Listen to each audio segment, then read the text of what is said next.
do? Why don't we just wait here for a little while? See what happens.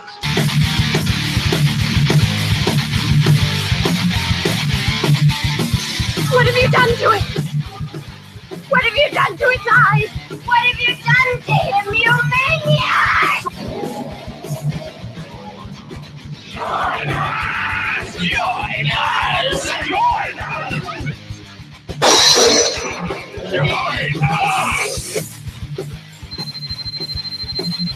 Listen, asshole! No, you listen, you little bitch. You hang up on me again, I'll cut you like a fish. They're coming to get you, Barbara. Here. Here's Johnny.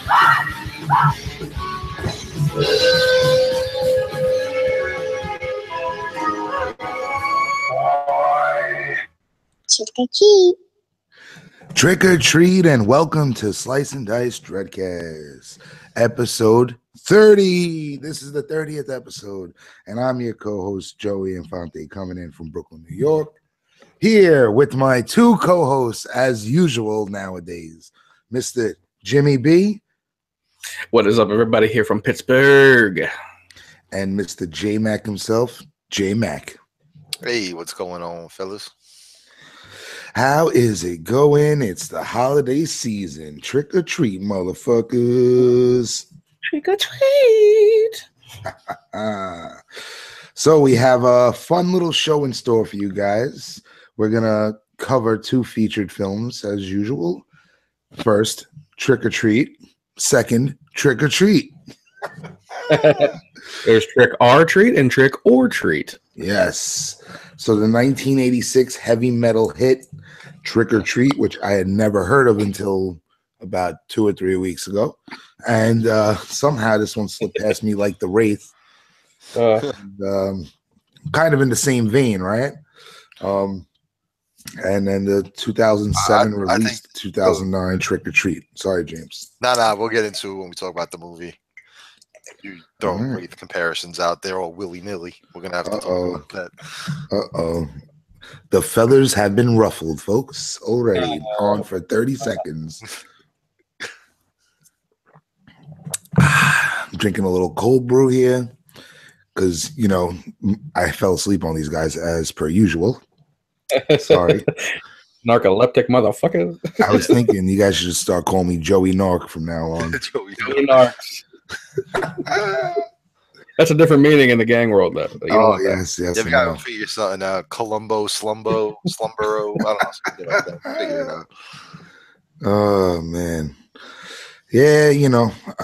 Hey, what can I say, guys? I'm excited about this episode, though, because not only is it kicking off our October, not only is it episode 30, but it's also one of my favorite movies in the past 10 years, Trick or Treat. You know, I love this movie, and I love, you know, everything about it. So, yeah, I was glad we finally got a chance to do it. So, yeah, it's a good episode for me. Yes, one of the most. We'll get to that in a bit, but before we get into the Trick or Treat and Trick or Treat, let's shoot the shit for a bit, folks, and talk about, you know, our random stuff as usual. But one thing, Halloween, right? It's that time of the season, the Monster Mash, right? So, Halloween, boys. What do you, you know, James, I, you know, grew up with, so I know what Halloween was like for us, but we'll tell you what that was like in a moment. But Jim, why don't you let us and the listeners know what Halloween was like for you growing up?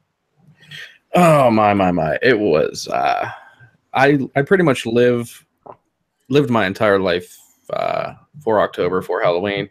I always dressed up. I always decorated. I always, you know, all year round. It was just a preamble to the Halloween festivities.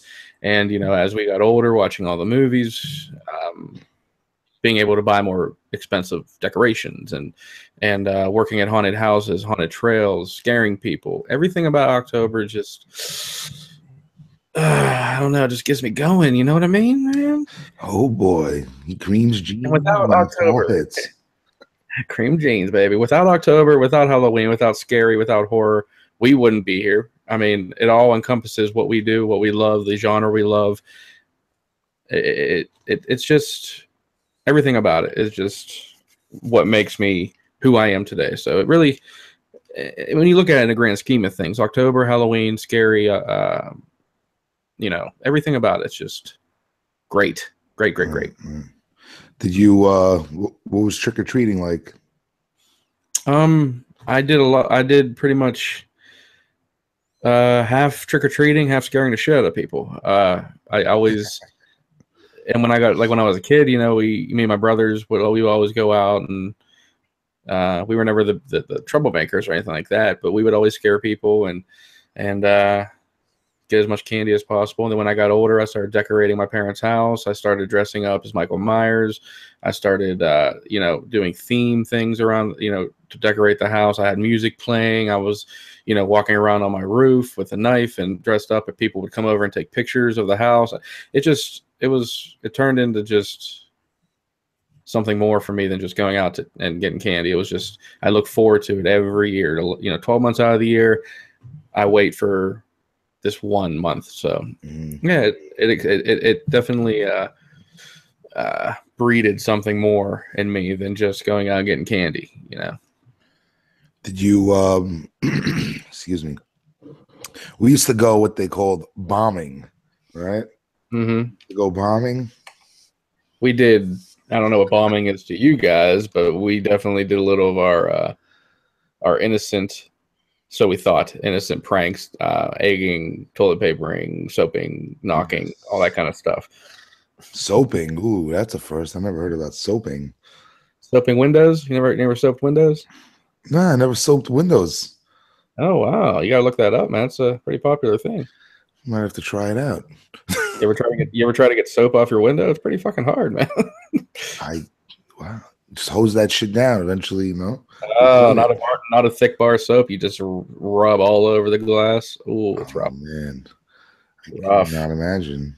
Jim's getting excited about the thick soap. Thick. James can help you out with some soap on the rope droppings if you need.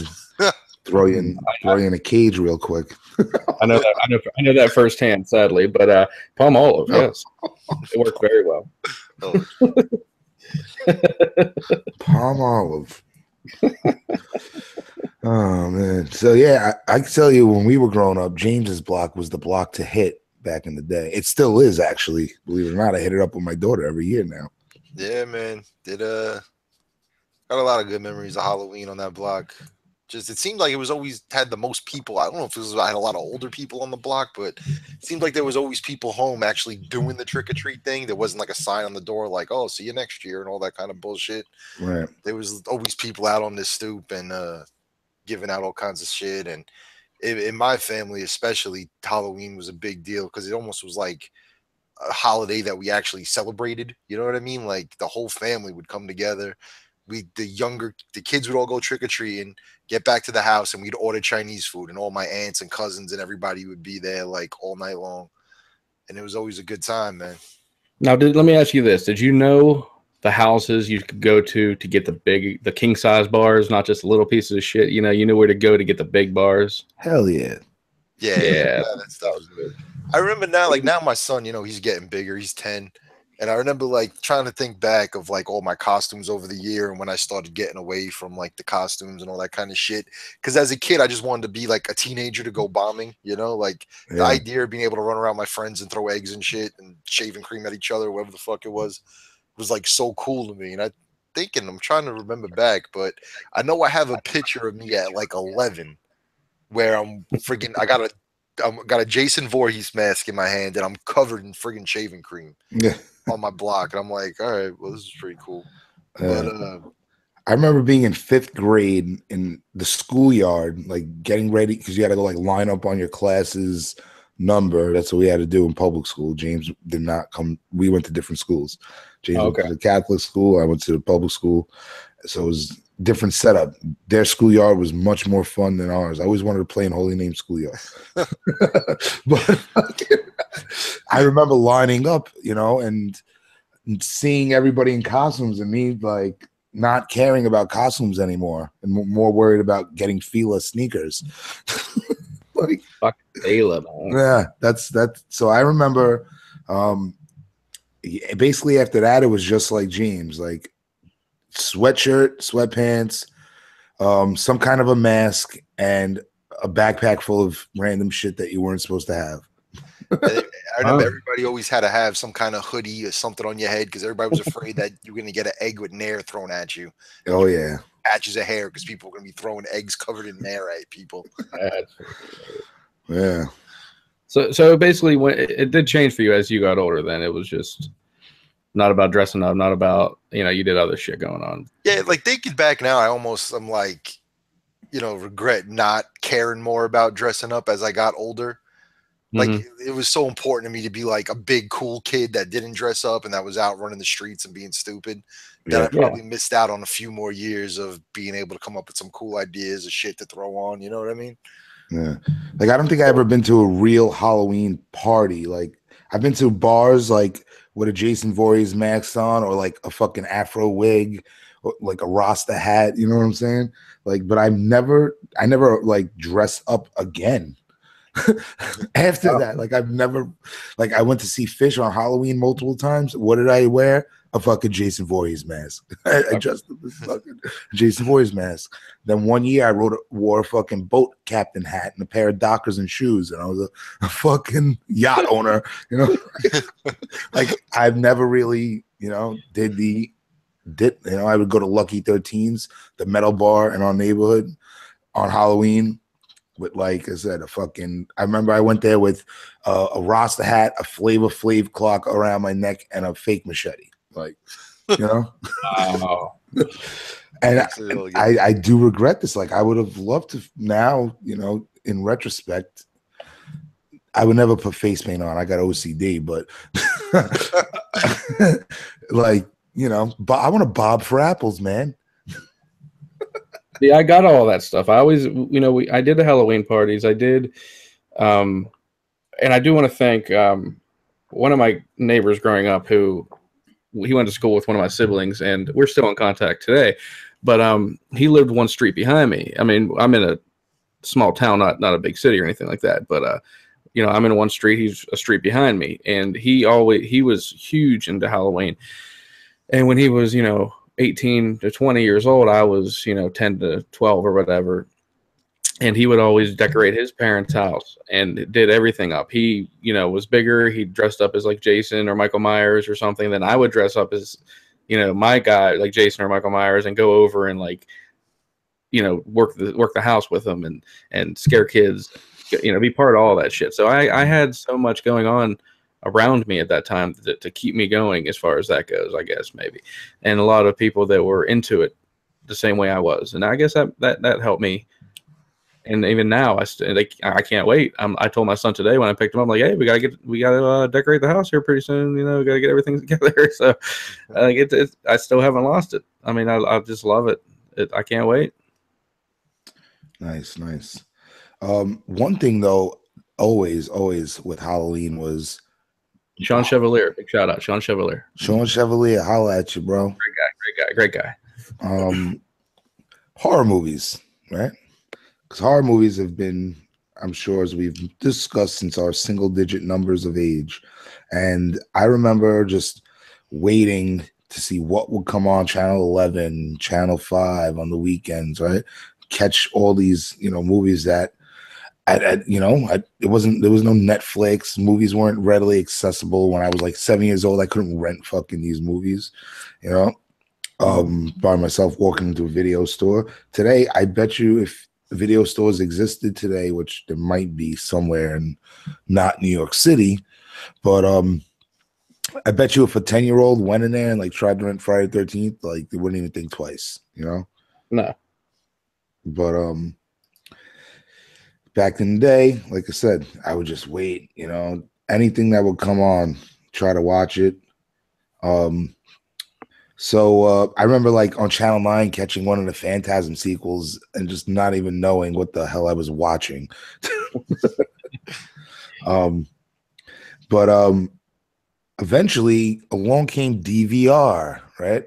And as you get older, you get a job, you make money, you get credit cards from Best Buy and spend thousands of dollars on fucking shit you don't need. So I was just like, I would DVR shit, I would buy shit, and everybody was like, how can we buy DVDs all the time, right?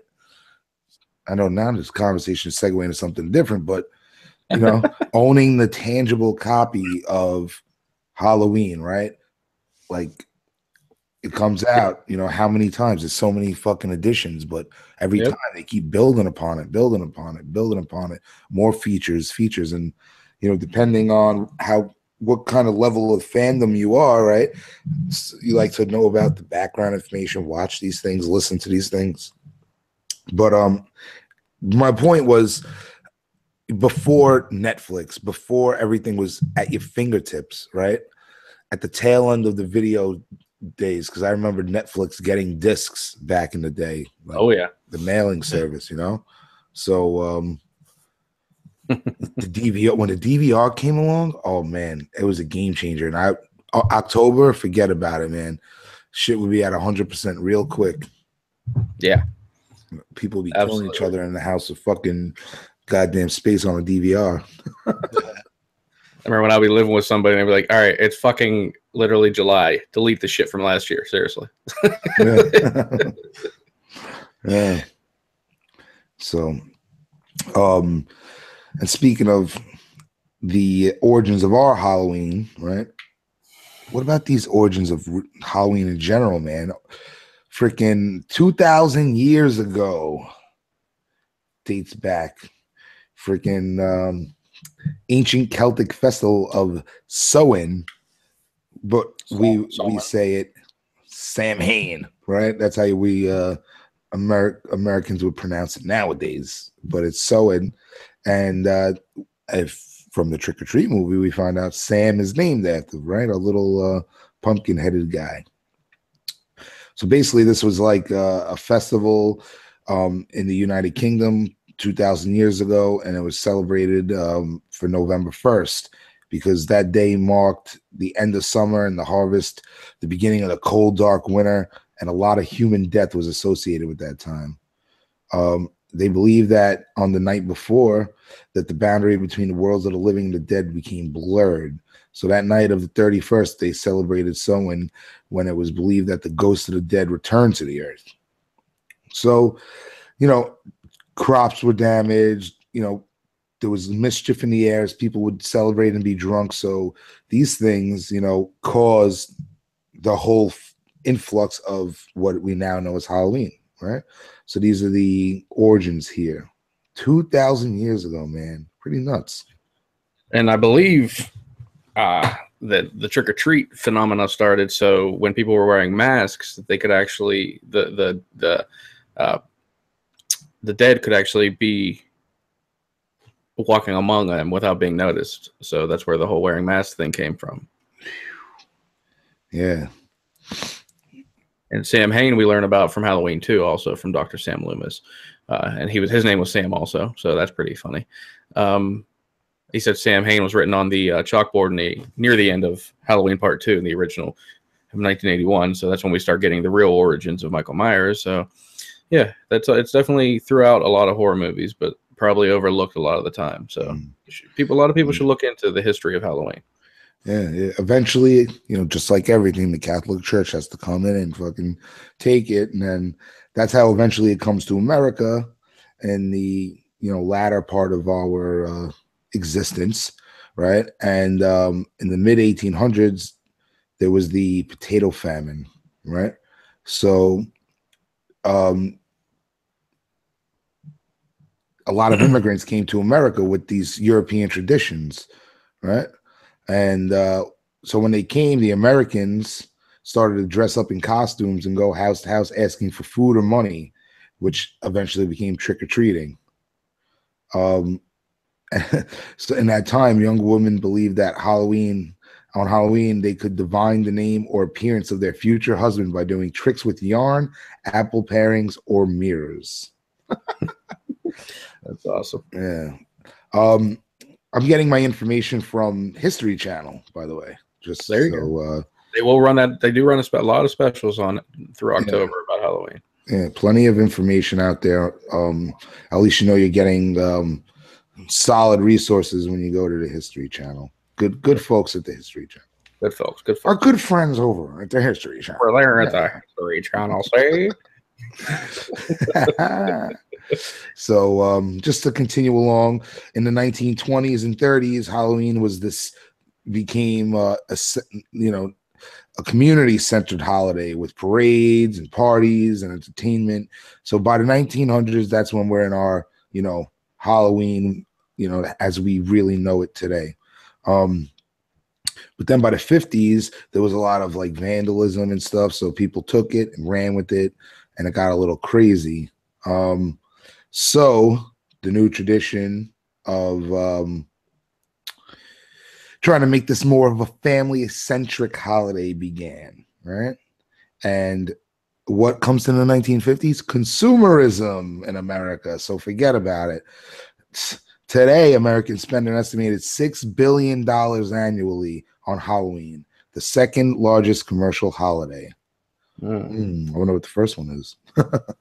Gee. It could be Valentine's Day or Christmas. Oh, fuck. I mean, I know Valentine's Day is up there, but that's just cheating husbands trying to get over good with their wives, probably. I think Valentine's Day only matters until like you actually get married, and then you don't care anymore about shit like that. It's more of like a dating holiday, I think. Yeah. It's like, let's take this dollar rose and charge $12 for it. Times by a dozen here, $100 for a dozen roses. You're fucking nuts. I tell every girl before I start dating them, I hope you don't expect shit for Valentine's Day, because I don't believe in that shit. I'd rather treat you good a year long than one day a year. So I'll buy you Godiva, but you're sharing it with me. Exactly. We'll go out to dinner and we'll go Dutch. I'll pay for me, you pay for you. We go home and do the do. Do the do. Jim likes to do the do. James likes to do the do. Oh, James doing do. So yeah, Halloween. Also, I said it like 80 times before we went on the air. Simpsons Treehouse of Horror. I fucking love it. Love it. Like, I remember as a kid getting excited about like any Halloween, like any TV series that had a Halloween show for the year. Like TGIF. Fucking, oh yeah. All Roseanne those shows always had a Halloween episode or whatever. Oh man, that would be fun to like revisit some of these. I know there was an episode of Kill the Cast where they did that. They checked out the Roseanne episode. I remember, but looking at this stuff, it'd be fun to revisit. I mean, do you remember that? I don't know. I think it's iconic, but Roseanne, like with the long black hair and the teeth missing, like dressed up. Yep.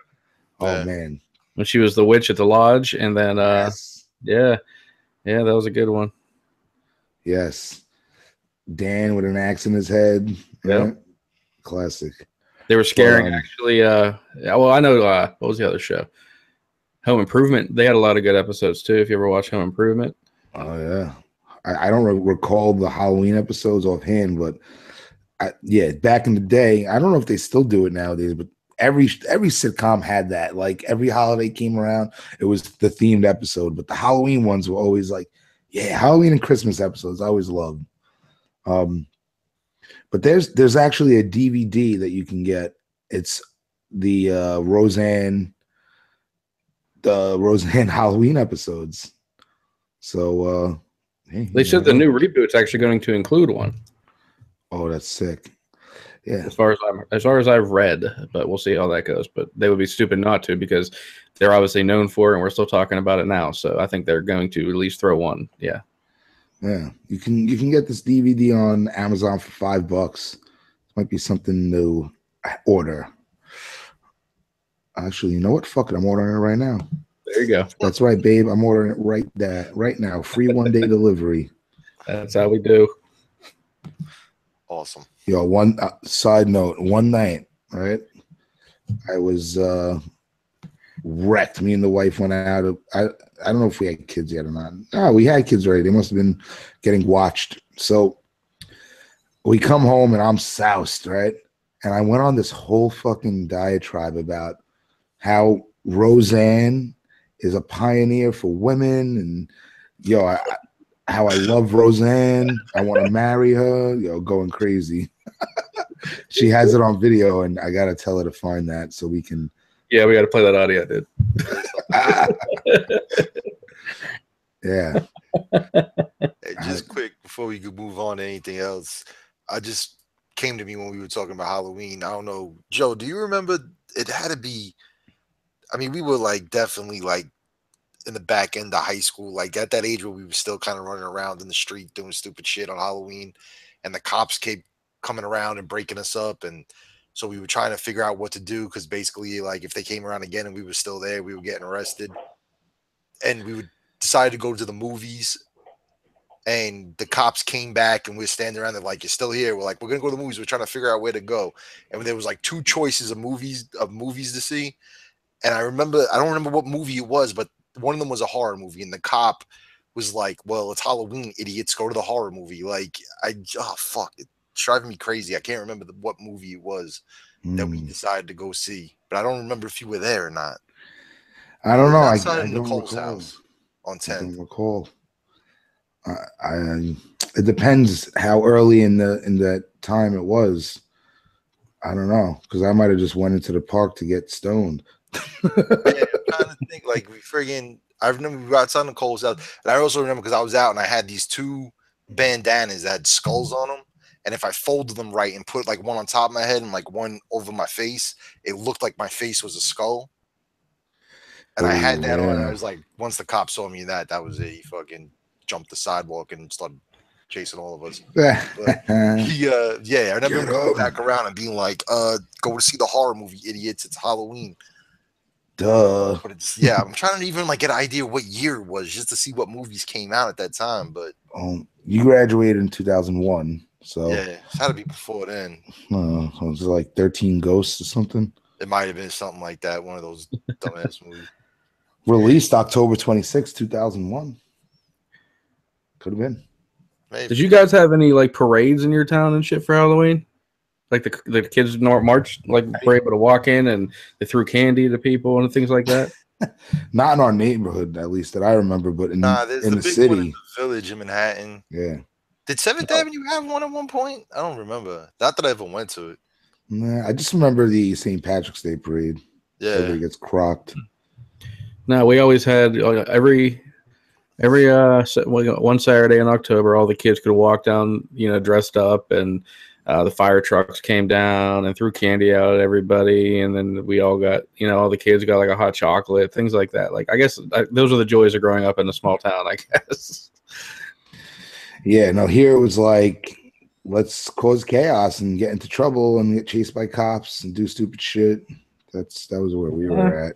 We definitely did that, but we also were able to do a lot of homey small town shit that you see in like movies where you don't believe it actually ever happens, but it does happen. It does happen.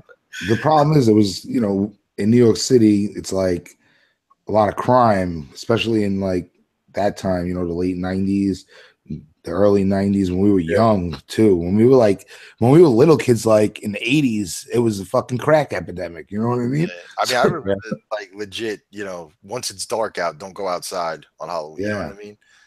Like, oh yeah. The sun starts going down, the street lights go on, get your ass in the house on Halloween because something bad's gonna happen to you if you're outside late. Yeah, it was a different. The neighborhood has changed. My oh my. Yeah, right. Now you can fucking walk around at 3 a.m. with no pants on and nobody's gonna say nothing here. It's fucking nuts. But great memories, had good times. Although, like James said earlier, I'm in the same boat with him as I wish I did more Halloween things as when I was younger. But you know what? We got the future ahead of us. And maybe, just maybe, I will live vicariously through my children and go to parties with their, students, with their peers, and, get drunk with the other dads. Yo, you know what's cool about trick-or-treating down here in Florida, man? One, when I first moved down here and we went trick-or-treating, I was like, this is how they trick-or-treat in E.T. Like I felt like I was in ET walking through my neighborhood with my kid and stuff on Halloween. But the adults, as like they're giving out candy to kids, there's some houses that legit like make Jello shots and shit for the parents, or like they'll have a cooler and be handing out like beers and shit to people as they're going by. It's pretty awesome. That's cool. Yeah, That's pretty much how it is here. Yeah.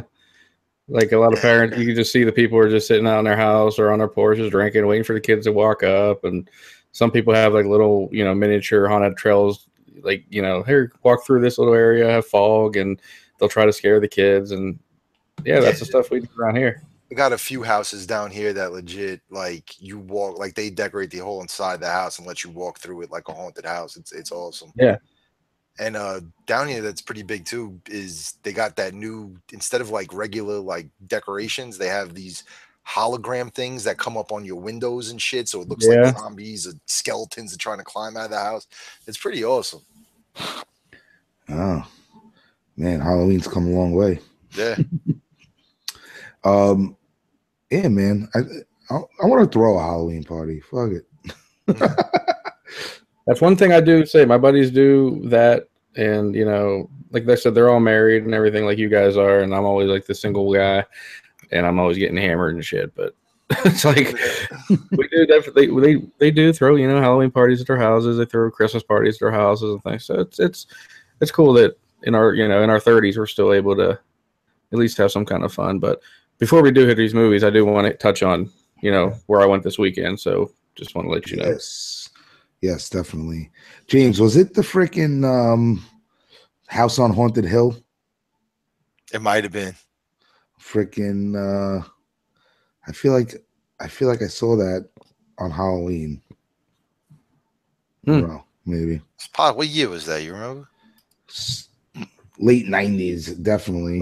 Yeah, I'm thinking it might have been earlier than I thought it was. Like it might have, because I'm trying to think of like girlfriend wise, like where I was at in life, and that's how you can tell. I wouldn't have been doing certain things in certain situations. You know what I mean? Like, yeah. So I think it might have been earlier than I thought it was, which is kind of screwed up, because then like we would have been like 14, and the cops are breaking our balls that bad. They fucking were. Yeah, they were. I'm thinking about it now. I'm like, my son's, the 5th grade. I'm thinking like the first time a cop really gave me a hard time just for being outside, I was like 12. Yeah. I was like the 7th grade, and this cop was, coming around and just giving us the business for being outside. I mean, I remember fucking being in 6th grade and taking the key food circular and smoking it. It's like construction paper, just like roll up construction paper into fake cigarettes. And I remember one time Belair took his uncle's cigar. He had like cigar paper or something, and we would just roll up the brown paper. It's brown paper on the side of the highway. We'd get like a pizza, a 6-pack of soda, and go sit on the side of the highway smoking the fucking key food circular. Something wrong with us. But yeah, I always good memories of Halloween. Luckily, nothing crazy ever happened. The shit that we did in the neighborhood, we did a lot worse on not Halloween. So yeah, and it was just funny too, because they wouldn't like sell eggs to us, and you had to like get your parents to like be like, all right, 1 carton and that's it. Yeah. Funny story about eggs here. I don't want to incriminate myself, but the dumb thing me and my buddy did one time, we actually took the he took the eggs out of his actual like refrigerator, and we egged the next door neighbor. He woke up, and his dad like woke up and said, "Where the fuck did all the eggs go?" Went outside to smoke on the porch and looks over next door, and all the eggs are like all over the neighbor's door and shit. We were pretty stupid. Hysterical. Sick. All right. So Jimmy, why don't you let everybody know where you went?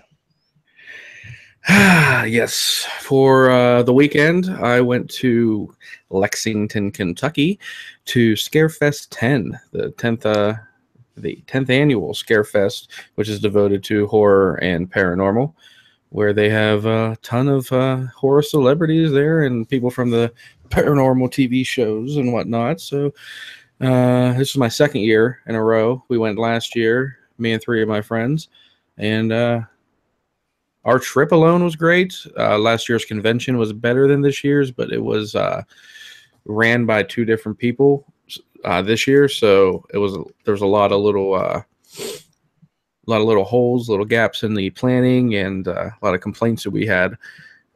But yeah, I don't know if I want to get into all of that about it, but question: were you getting lucky in Kentucky?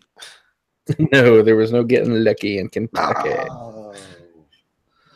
Yo, but real quick side note. So I was on the Woodsboro Brothers podcast, so we tried to get them on our show. It just didn't work out because I fell asleep one time and whatever. One time you fell asleep? One time. The other time was a legit excuse, I think. And should we just have you on as a guest? Because you seem to be good at getting on as guest, but not as a host. I don't know if you guys want me to. But long story short, they're from Pittsburgh. So I told them, I was like, guys, you got to go to Beaver County and freaking check out the Club Phoenix. They did. When he added me on Facebook, I was like, oh shit, they're from Pittsburgh. Sweet. Yeah. So maybe they'll get you on as a guest and you could do it in the flesh with them.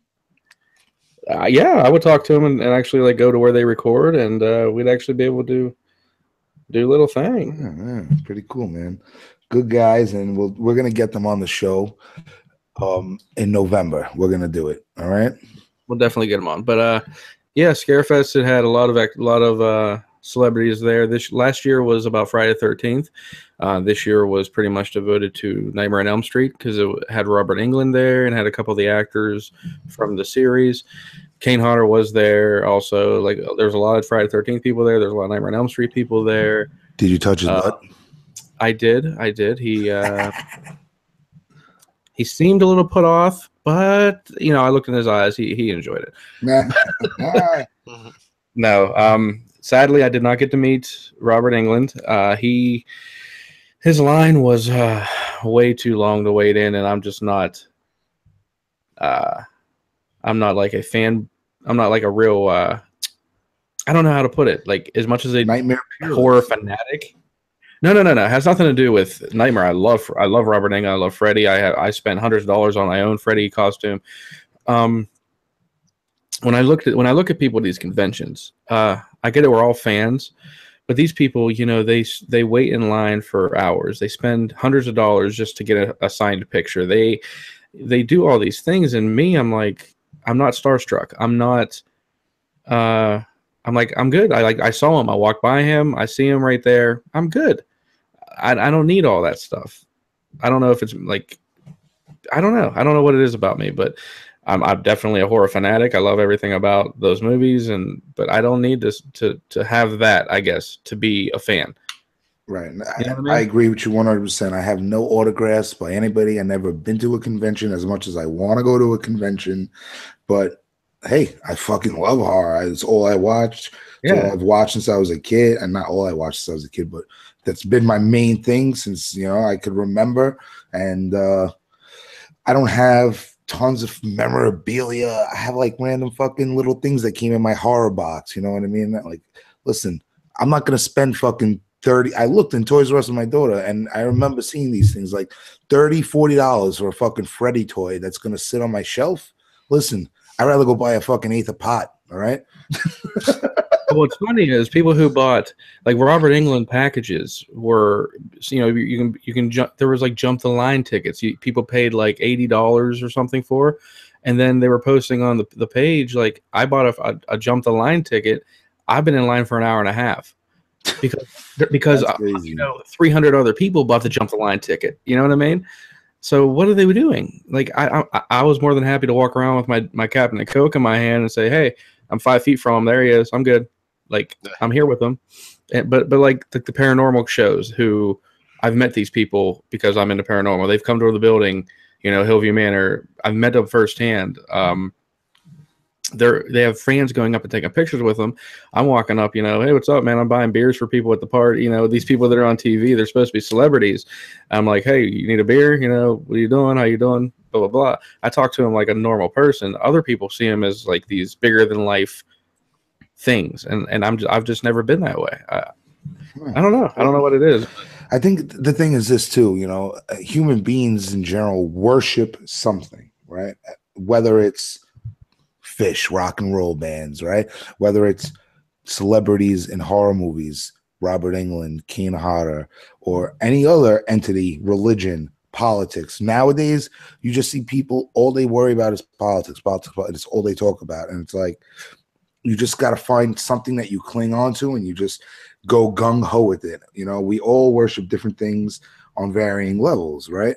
So there's nothing wrong with doing that, but it makes you wonder, like, what would possess a person to stand for 3 hours online, spend $50 to get a guy to autograph a picture for you to put it on the wall. I mean, I don't know. It's sentimental. It's, I don't know. For me, I'd rather buy like a sick art picture, like somebody draw a picture of, Nightmare on Elm Street, do like some kind of fucking Freddy silhouette photo, some kind of fucking, I'd rather spend money on Paul Stevenson's photos than fucking have to wait on a line and do that. Cause at least Paul Stevenson's photos are fucking beautiful pieces of art. You know what I mean? Frame it, hang it, gorgeous. Right now, what am I gonna, maybe if I got a Freddy picture from him and signed, that shit is one of a kind. I don't know, but it's just like my old man. He has tons of sports memorabilia. And when I was a little kid growing up, I would go to card shows with him. I met Mantle before he died, DiMaggio before he died, Ken Griffey Jr., all these fucking ball players, and he has tons of stuff. Like if I got the stuff appraised, we're talking at least fucking $100,000. I got freaking Jordan rookie cards, multiples of them, Babe Ruth autograph on a baseball. So like this substantial amount of stuff in my father's possessions. So, he loves it, but like at the same time, it's not like he sits in front of TV watching sports all day. I don't know. I mean, what could, I don't have a definitive answer. I could tell you I like to collect DVDs, but it's because I like the features and stuff, mostly. I mean, I like to have a collection. I guess, I don't know. I don't know, guys. What do you think? I don't know if you guys seen it, but just recently, Sasha Banks, we're all wrestling fans and shit, as people know, caught some static online because she said something. I think she was on a podcast or whatever, but something along the line. She's like, I was a huge wrestling fan growing up. Anytime I had a chance to go to a show, I would go, all that kind of shit. She's like, but it would never occur to me as a fan to go wait at an airport at 4:30 in the morning for the chance to see somebody walking through a terminal. You know what I mean? Like, right. There has to be, like, you guys know I'm a huge hip hop guy. I love the Wu-Tang Clan, right? I'm in the Staten Island Mall a few years back, and Method Man walks by me. And like, this is a dude who, since I was 10 years old, I'm like obsessed with his music, all that kind of shit. And even then, I wasn't like, oh my God, it's Method Man. I just kind of gave him a nod. He nodded back, and that was it. You know what I mean? Like, I couldn't run up to him and be like, oh, let me get your autograph. You're the best. Like all this. I think some people just don't have that in their personality. But the people who do, like, they're all about it, man. I don't know what makes. Well, Go ahead, Jim. I don't know. I'll put it this way, okay? Like, I'm looking right now in my room on my wall, and I'm looking at a signed picture of Kane Hodder. I'm looking at a signed picture from Doug Bradley, who was Hellraiser. And the reason I got those autographs was because when I walked up to their table, I was the only one up to their table. I didn't have to wait in line. I was able to sit there, talk with them, chat. There was no 3-hour line. So that's why I got these autographs. But it wasn't because I needed them. Like, like I said, like this year, I didn't go up to Kane Hodder again and say, hey, I need your autograph again. Like, I don't know. It's just different, I guess. It was convenient for me. And one of my shows that me and my son watch is Mountain Monsters, which is basically 5 hillbillies running through the woods chasing Bigfoot and other monsters like that.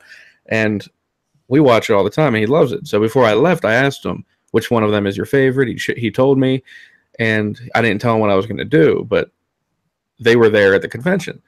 Well, I didn't go up to their table or anything like that, but at the VIP party on Friday night, I walked up to the bar. I'm standing there waiting on my drink, and one of them walked over and stand right next to me. So I turned to my right. I'm like, I shook his hand. I said, "Hey man, really enjoy the show. Me and my son love it." I did tell my son that I would get one of you guys to do a little quick video thing on my phone for him. Do you mind doing that? And he's like, "No, you got your phone on you." So he took my phone off me. He held it up. He said, "Hey Mason, how you doing? I'm here with your dad, blah, blah, blah. He's a good guy. I hope to meet you sometime. Keep watching the show." I said, "That's awesome, man. Thanks a lot. What are you drinking?" He said, "Bud Light." I bought him a beer. He, shook his hand again. He walked away. That was it. I was like, to me, he was just a normal dude. But you had these other people like paying money to meet him and take a picture with him and shit. And I'm like, yeah, I just don't need to do that. No, definitely not. I mean, I could understand. I guess I could understand it. Everybody has their own thing that they really love, but I mean, that's a lot. That's a lot of time. 3 hours. I guess I'm thinking now. Maybe 10 years ago, if I wasn't so consumed with other things in life that took up time that I love doing, like writing, going to concerts, things like that. Maybe I would have hit up some. I never thought to like go to a horror convention. Like, I'd watch these things all the time. I have all the DVDs. I used to have the posters in my room. But why did I never think to go to a horror convention? I don't know. Really don't know. Well, we went to we have Steel City Con around here. And that's pretty much for comic people, but they have like old TV show people there, like old sitcom people, comic book people. Sometimes they get horror people there. Like Doug Bradley comes sometimes, and a couple other people. We're going to that one because it was like, 30 minutes from my house. So, and then a couple years ago, we went to a paranormal convention in Gettysburg, and a group of the people that I work with out of Hillview Manor, we all went as a big group. And we're like, oh, this is awesome. It's a convention, but we basically just use it as an excuse to get away and party for the weekend. And then the last 2 years of Scarefest, that's pretty much all it is. So it's not really like to go. We walk around a convention floor, but most of the time we're just hanging out, going to eat, drinking, and just having a good time. It's not really about the convention. It's about getting away and having a good time. You know what I mean? Right. Well, I think some people might also be like, oh, I'm gonna go in there, I'm gonna drop $500 and see what I can get, So it's like it depends, now I'd love to just go and mingle, but the old me with a credit card would probably go in there and have a field day, Yeah, and that's what people do. They save up for the whole year and say, here's what I'm going to spend all my money on. And when I see people online right now, like, hey, I got my picture with Robert Englund. I'm like, yeah, like you look happy, but you literally stood in line for hours on hours of a day that you're only there for 2 days. So you like you got a picture for 2 seconds, you got to meet a guy that you waited in line for 3 hours. I just don't. I'm not envious of it. If I'm waiting in line for 3 hours for anything, it's going to be more than a photo op and a quick signature. Like, you better have me over the house and make me something to eat and fucking. Exactly. I'll be swimming in your pool and shit. Like, if I'm spending 3 hours of my life just to get close enough to you so you can write your name on something. Yeah. Like, I can't think of any person that I care enough about to do that. Right. I mean, unless it was like, waiting on Jordan or somebody where it's like, okay, I could take this and make like, a bundle of cash off of it. But like, come on. As awesome as Robert Englund is, like, it ain't worth shit. It ain't worth shit, bro. It's all about fucking sentimental value when it comes to that stuff. These people are just they're able to say, I shook his hand, I took a picture with him. And after it's done, you're done. Like, what are you gonna get from it? Really? Like, it's kind of I get prostitute, I guess. You're just like whoring yourself out for a moment. Here, take my money so I could just get a quickie, and that's it. Yeah, it's a quick. Like, here's my here I'm done, and now I get to walk around the floor and waste the rest of my weekend. Like, I don't know, but other than that, prostitution. Well, it really is what it is. They get paid to do favors. Like, they're there. It's not sexual, but they're signing your picture for you, or they're signing your glove or your mask. Telling them what to write, telling them what to say on a little video, whatever it is. How I like it. Here's how I like it, baby. Yeah. Write it just like that. Yeah. Oh yeah. Mm-hmm. Well, but yeah, but I'm saying I don't know what I'm saying anymore, but ultimately, at the end of it all, To each their own. But I would love for us three to get together sometime to get a convention and just go for the weekend and have a good time. And I think that would be fun as hell. Yeah, definitely would be fun. So, on that note, shall we transition into our featured films for the evening? Sure. Excellent. Well, in the spirit of Halloween, we were like, all right, let's do Trick or Treat. So I Googled Trick or Treat or Halloween movies or something, and I saw there was another movie, Trick or Treat. Also another movie, Trick or Treats, the 1982 slasher. But I was like, what is this movie, Trick or Treat here? Huh? Ozzy Osbourne? Gene Simmons? Heavy metal? Huh? How have I never heard of this before? I was like, dude, we got to cover this movie too. See what it's all about. So let's kick it off in chronological order with Trick or Treat, 1986. Awesome. So synopsis in the house. I got it if you're ready for it. All right, let's do it. All righty. Courtesy of IMDb. Sammy Kerr was a famous, devil-worshipping rock star who died under mysterious circumstances. Now, he wants his life back. Doing so, he requires possessing radio waves and automobiles and making a few human sacrifices. Oof. Ouch. Sounds horrifying. It was a horrifying hour and a half of my life. Yes, it was. So, directed by Charles Martin Smith, who is also an actor. I believe this was his feature debut.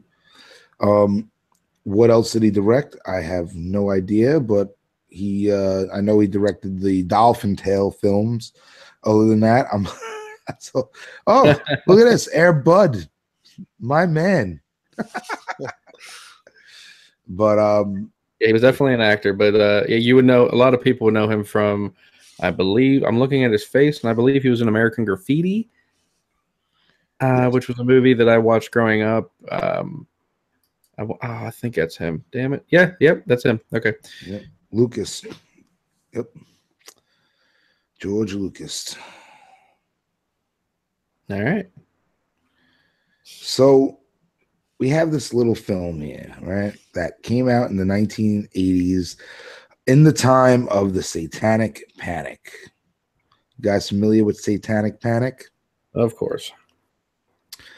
So in the 80s, right, everybody thought heavy metal was for the devil. The devil's inside the music, man. Anybody can get on TV. Yes. Yes. Bible thumping motherfuckers. Yeah. Oh, yeah. It was a crazy time in America. But I mean, it was just, I don't know. How did I never hear this movie, guys? Have you heard of this movie before we encountered it? Yes. Have you seen it before? No. James? Yeah, I never seen it. I recall hearing about Ozzy being in like an 80s horror movie, but I wasn't sure as to like what it was. I just remember hearing that he played a minister or pastor, whatever the hell he's supposed to be. Yeah. You know.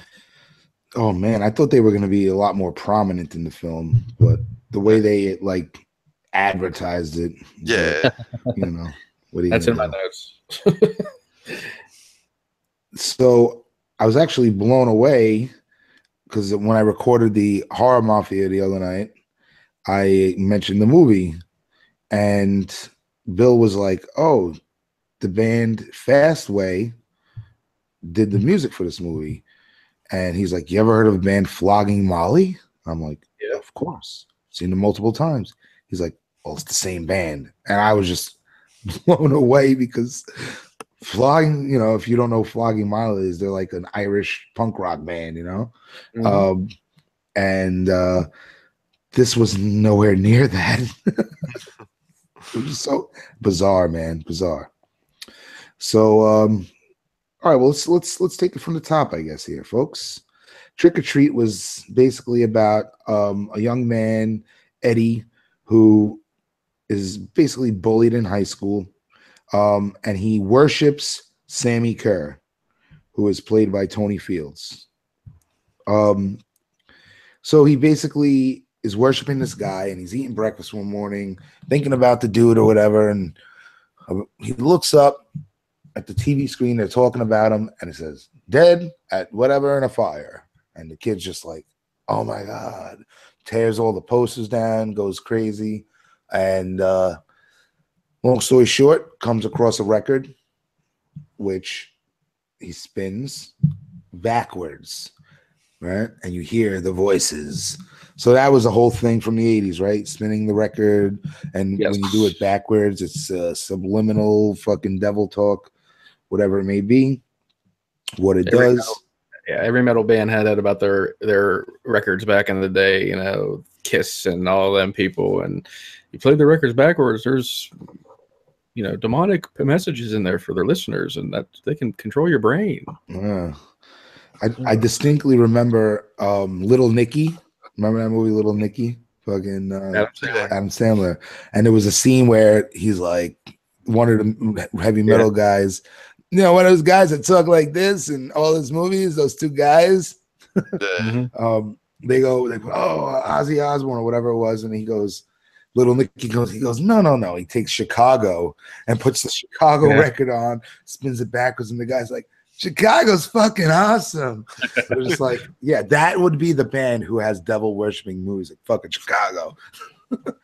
Like Bryan Adams coming out. I am Lucifer, Lord of the of 666. So that, you know, this movie takes that, like, I guess, you know, not supernatural, fungal mythos, whatever. You know what I'm talking about? Tale that's not real, not a fairy tale. Fungal, wrong podcast.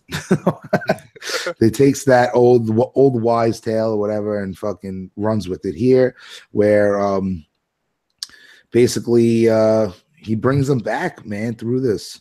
Now, there was one thing in this movie that I thought was, not one thing, but this aspect of the whole, he's a devil worshiping rock star, because they show a scene of the actual scene where the fire happens, or it might be a flash of it in his dream, and there's like a pentagram on the floor. So I don't know, maybe I missed something, but this whole supernatural element, they could have delved deeper into it, I think, to give make it a little more well-rounded, rather than just being like, spin the record, bring them back. Did I miss something? James? I don't think you did. No, I don't. I mean, yeah. Like, was this guy practicing black magic or something? What was going on? They didn't really talk about that, which they show, you know, the whole thing, him biting the snake's head off and pouring the blood all over him and all that bullshit, but they don't actually show him involved in any kind of occult shit. You know, it's just that he dies, the record gets played backwards, and now he's back.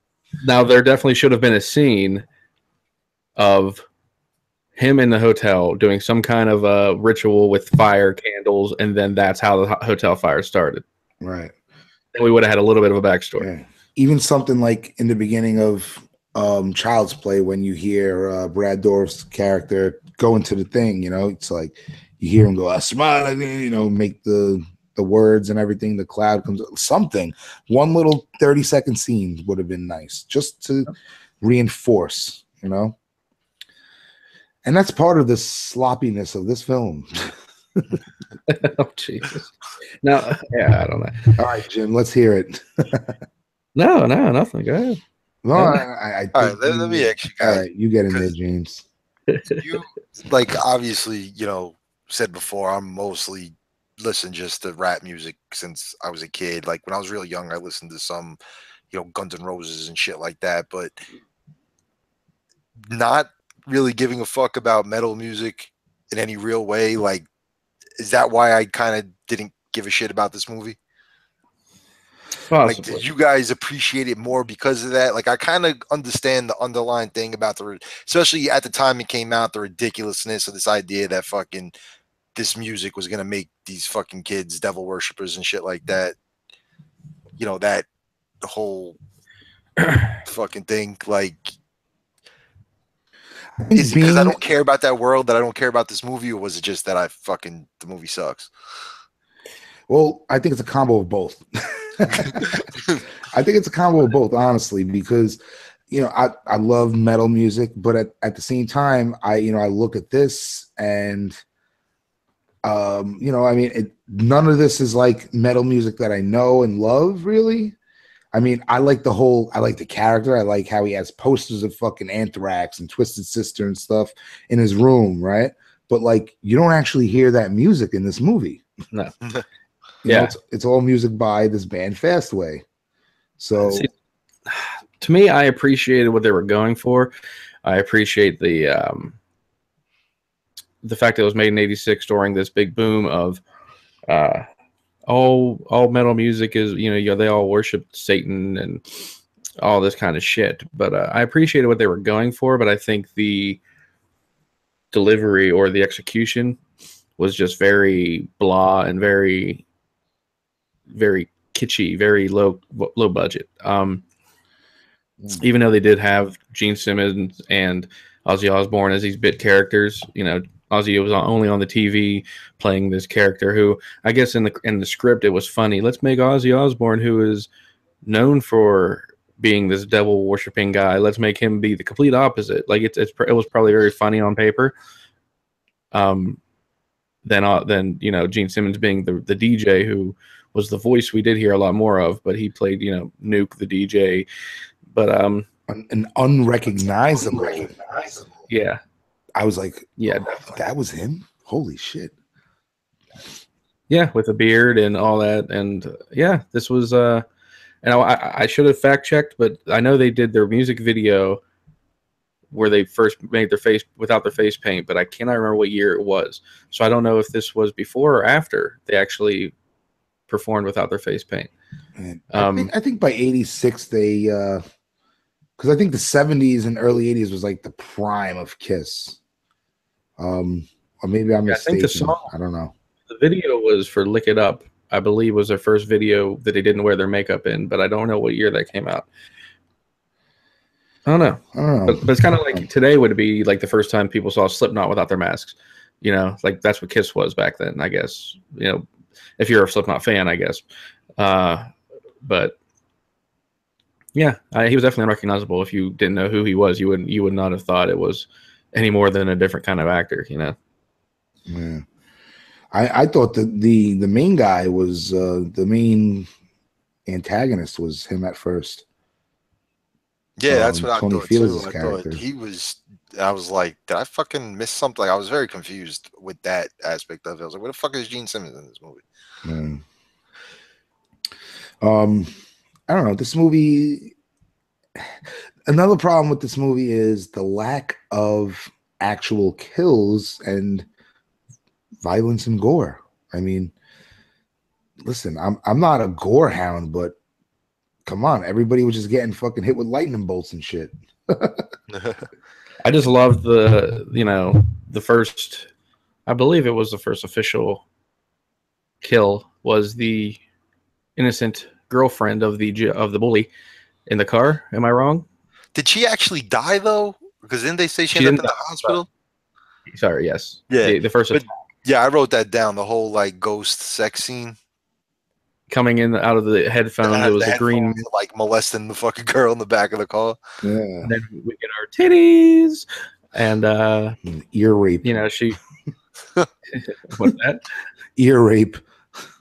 Yes, ear raping, and then yeah, but we kind of overlooked the fact that the lead character, who sounded like a 10-year-old boy, I might add. Did anybody else hear his voice? Like, did it sound very high pitched? Well, okay. I mean, look, if Skippy from Family Ties can't save a movie, it just can't be saved. Skippy from Family Ties. That's what he's from, huh? Yeah, man, you don't remember Skippy? Yeah. I was like, this guy looks familiar, but what the hell is he from? Oh shit. Yeah, it was like his whole thing was him getting bullied by these guys, and most definitely this one character, and that's whose girlfriend got ectoplasm raped in the backseat of the car. But we did get some gratuitous nudity, which raised me half a zombie head, by the way. Bringing other than that, a half a zombie head. Half a zombie head, basically. Other than that, the killings were very. I guess the coolest kill was when he pulled the old lady out through the TV and threw her on the floor of the dude's house. Yeah, that was pretty cool. Oh, yeah, that was pretty cool.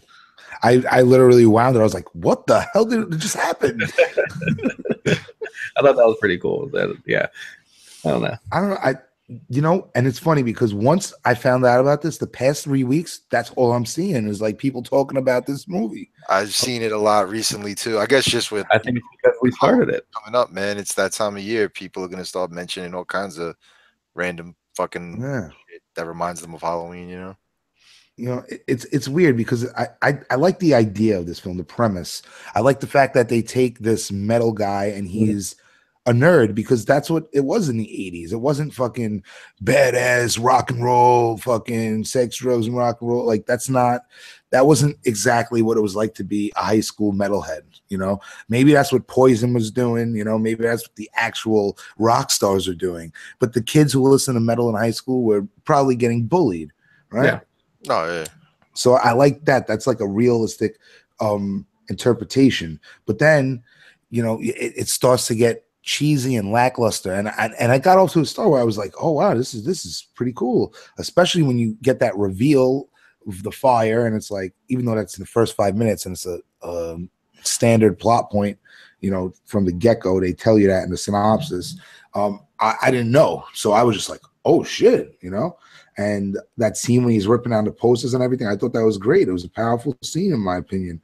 The music worked and everything then. But then from there, it just starts to unravel. The whole thing with the girl and that scene in the pool. Like, dude, if they fucking put that kid on weights and threw him in the pool, nowadays, those fucking guys would be arrested for fucking attempted murder. You know?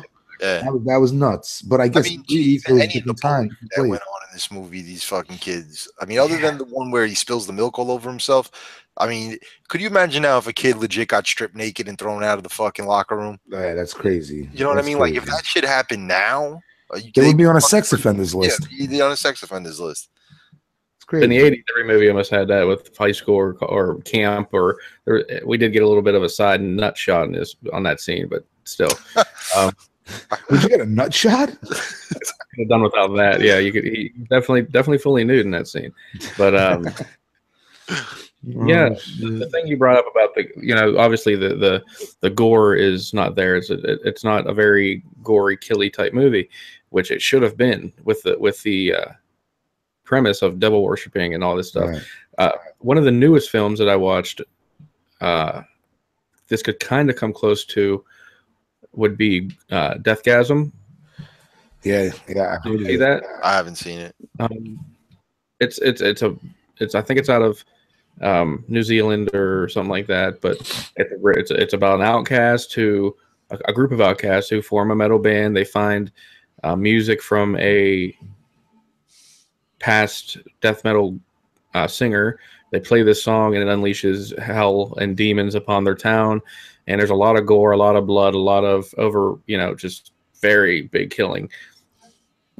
If they added a little bit to this kind of movie, I think it would have been a lot more entertaining. But yeah, it's like, yeah, go ahead, Jim. Sorry.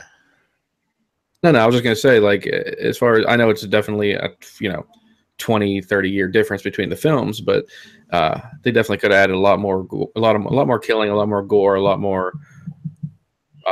Get past the supernatural, even though it was a supernatural horror film, but there could have been a lot more gratuitous in your face violence, I guess. Right. And see, the thing with like Deathgasm now versus this movie then, this is what I'm thinking. Like Deathgasm now, I mean, I walk around and I see people with Metallica shirts on, and it's like, do you know who Metallica is? Yeah.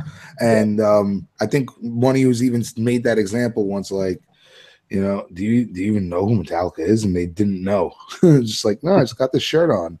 But now metal is more quote unquote mainstream. You know what I mean? Like you turn on a video game and like the theme song in the background is like heavy guitars and like metal sounding, you know.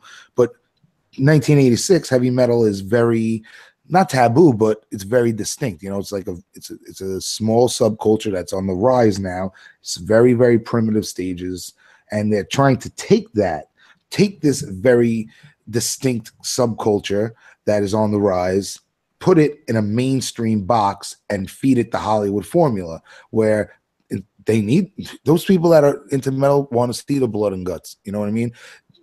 Cannibal Holocaust has already been out, you know, so it's like the stage has been set for the gorehounds. Now, I'm not saying nonstop, but if you put that in this movie, you want to get wide distribution for this film, it ain't gonna happen, you know. So it's like they wanted it all, you know. They wanted to make this heavy metal, you know, Satan, you know, capitalize on the whole, you know, satanic panic, but at the same time make it for a mainstream audience, which it becomes an epic fail. Where I think if they made this dark and straight horror, added some, you know, more red on the screen, right? It would have worked because I like this main character. He was one of the shining stars of this film. You know, I thought his like doe-eyed, like very soft, almost like, you know, I'm lost in a cloud of life, teenage angst. I thought that played off very well on Skippy. He's Skippy from now on. So, I mean, as far as being like, you know, I saw people saying this is the best heavy metal movie ever. What are you fucking people nuts? Watch Heavy Metal, the animated feature. It's much better than this. I mean, they could go back to the thing I say when I would talk about shit like It and the Lost Boys, and like maybe if I saw this as a kid, or if I was a kid when, you know, and I'd appreciate different, have some kind of nostalgia link to it to make me think that it's one of the best fucking movies ever, you know. Yeah. But I don't. And watching it now as an adult, like it couldn't decide if it felt like I was watching a movie that should have had, like you were saying, the blood and guts and all that kind of shit in it.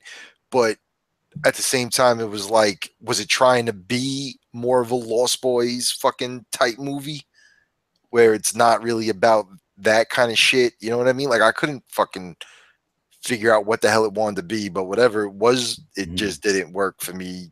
Like I could appreciate the whole commentary on the satanic panic shit and all that type of stuff, because that shit was real, man. Like that whole West Memphis 3 thing. Like, how long were those kids locked up because basically they were the only kids in town that listened to fucking metal, and when a kid showed up dead in the woods, it's like, all right, blame the metalheads. You know what I mean? Like, well, that was like in the 90s. So it was shortly after this. Yeah, it was the early 90s. Yeah. I mean, those guys just got out not too long ago. Yeah, so the freaking, you know, about 7 years before that, they were even freaking crazier about the satanic panic stuff. Yeah, you know? so like I could appreciate them trying to do that. I think it would have been cool if Ozzy was like an actual character in it as this reverend. Yeah, and you know, it could have added to the fucking it being like some kind of comedy in there at fucking least. right. I mean, even the like. What was like the one comedic line in the whole fucking movie is the whole, you look a little flush there after the whole fucking toilet bowl. I was like, Jesus Christ. I'm like, you know, and even the whole fucking thing, him using the guitar and shooting like lightning bolts out of it. I was like, so what the fuck is this shit? That was stupid. That's what I mean. Like about halfway through, it's like you check out of this one, you know? Like, you know, this is an entity that could kind of pop up where it pleases and shit. So it decides to pop up in the back of the cop car behind the fucking cage. Like, why didn't you just land in the seat next to him? Yeah. Like right after that scene when the kid's tie gets stuck in there, and it's like, holy shit, this might be fucking the scene where it gets crazy. Yeah. Just like it's an epic fail. That's at the point where I think it goes downhill from there. I don't know if a lot of it had budget or what. I mean, when you got to remember how big of stars Gene Simmons and Ozzy were back in '86, and maybe they couldn't afford to put them in a movie for a bigger part. Maybe, you know, they couldn't afford the effects. Maybe, you know, we got to look at all those things too. Yeah, but that's true. Touching on what Joey said about the purists and wanting to be either mainstream or whatnot, at that point, I think you need to like, if they would have stuck to just wanting to be a cult classic, to just being, you know, cater to the purists of the metal, I think they could have definitely done a lot more. But I think I definitely agree with Joey was saying that I think they just wanted everything and they didn't know which way to go. Like Deathgasm is definitely a purist film. It's a horror film. It's a metal film. That's who's going to enjoy that film. This could have been that way, but I think they wanted to be way too much mainstream. Like this was right after disco and right in the heart of 80s pop. If you didn't like either of those, and you like metal, you were an outcast. And I don't think this movie devoted itself enough to the outcasts. I don't know. Yeah. No, definitely did not do that scene justice. If anything, I mean, but maybe at the time, you know, that was something cool, but I don't think so. I think at that time it was like, this is cheesy. Yes, this is fucking cheesy.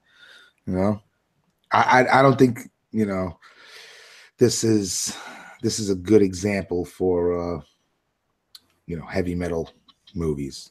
No.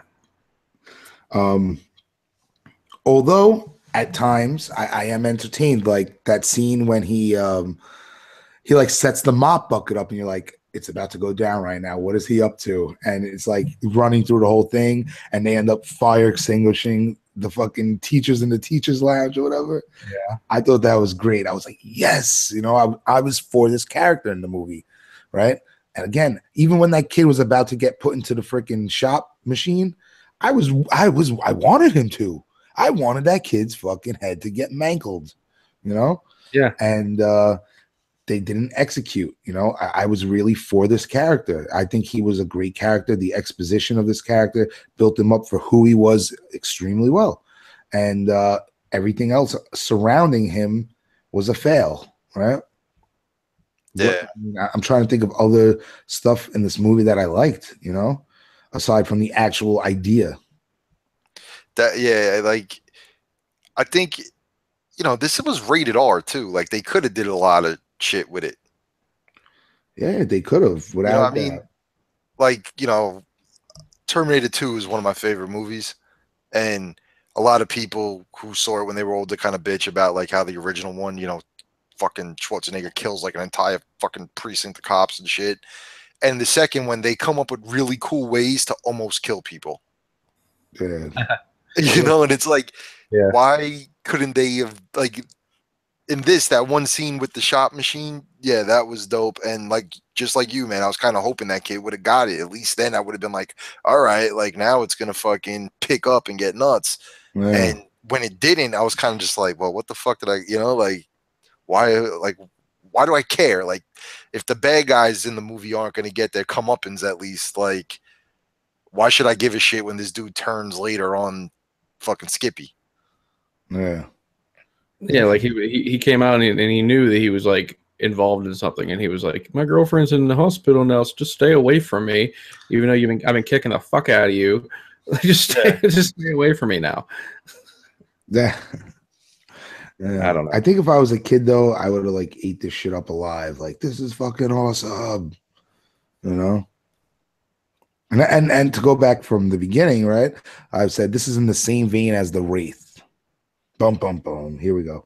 Yeah, no, that's not. I mean, The Wraith is a classic. Fucking the Wraith is like award worthy compared to this fucking movie, dude. Are you kidding me? I mean, It's not The Wraith now. the Wraith is just as cheesy as this movie, man. The Wraith is a million times better than this fucking movie. It might just be. I'll give you that it has the '80s cheese element to it. But Yes. It just story wise, fucking the kill, everything is a million times better than that fucking movie. You lose the race, you lose your car, man. Yeah. You know, like that line I'll never forget. Save this movie. Yes, I never yes, think. yes. I always forget the fucking guy's name. He's forever known as Ron Howard's brother. Yes, I am in 100% agreement with you that The Wraith is a better film than this.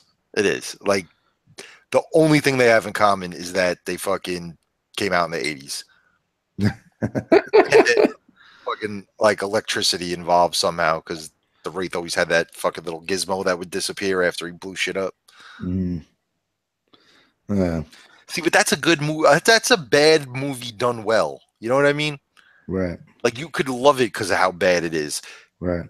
I can't get myself to like this movie because it's that bad. Right. Even in the rate that like you're rooting for Charlie Sheen's character. You want to, just like in this one, you want to see the bullies get it. And in that movie, it's much more badass, right? Yeah. So where you actually get fucking kids getting whacked off, Right. So, I mean, as for this one, it doesn't fit the criteria of so bad it's good for me. I will probably never watch this one again. I guess we go into ratings. Yeah, I'm good if you guys are. Yeah. So I mean, for being a heavy metal movie, this was one of the most piss poor soundtracks. Because what is it really? I mean, I don't know. I feel like this was not. This was like, I don't know, the hair metal band of metal horror movies. You know what I mean? It's like it wanted to be flashy and glamorous and Hollywood and not stick true to its like Motorhead roots. You know what I mean? This is Mr. Big. A lot of wasted potential here. Very cheesy. No gore. Like, come on. And I know we got boobs in a scene, but I mean, for a heavy metal movie, not enough tatas. Definitely. See, I more wanna see a gratuitous strip club. nudity probably could have saved this movie. I want to see a strip club. I want to see, if he was in there coming through the speakers of the strip club, killing people in there. Like, that would have been awesome. You need Yeah. groupies. They could have had like zombie groupies at least. Yes. Zombie groupies. You know, we had groupies in the hotel when it fucking caught fire. Where were they? And then like the scene with the girl in the headphones, it's like, did she just fart and a green cloud come up from her crotch? Like, what's going on? And like the way this guy could just have these weird powers through, devices that are electric, but like, all right, I can understand the speaker, the record player, it's plugged into the wall, but like a Walkman that runs on batteries, a car, how are you getting in there, dude? Yeah. Shit like that. Very, very piss poor, this movie. 1.5 out of 5 zombie heads. I gave it 1.5 because it was mildly entertaining in scenes, like I mentioned earlier, and I did like the lead character, Skip. So 1.5 out of 5 zombie heads. James? I'm giving it 1. I mean, I had kind of hopes for it in the beginning that it would get better, and it never did. Skippy couldn't save it. The fact that Joey mentioned the Wraith in the same sentence as this movie is a travesty. Fucking, you want to see a good cheesy horror movie? Go watch the Wraith. It's still on Netflix. Oh yeah, that's awesome. Yeah, I'm gonna go with a 1.5.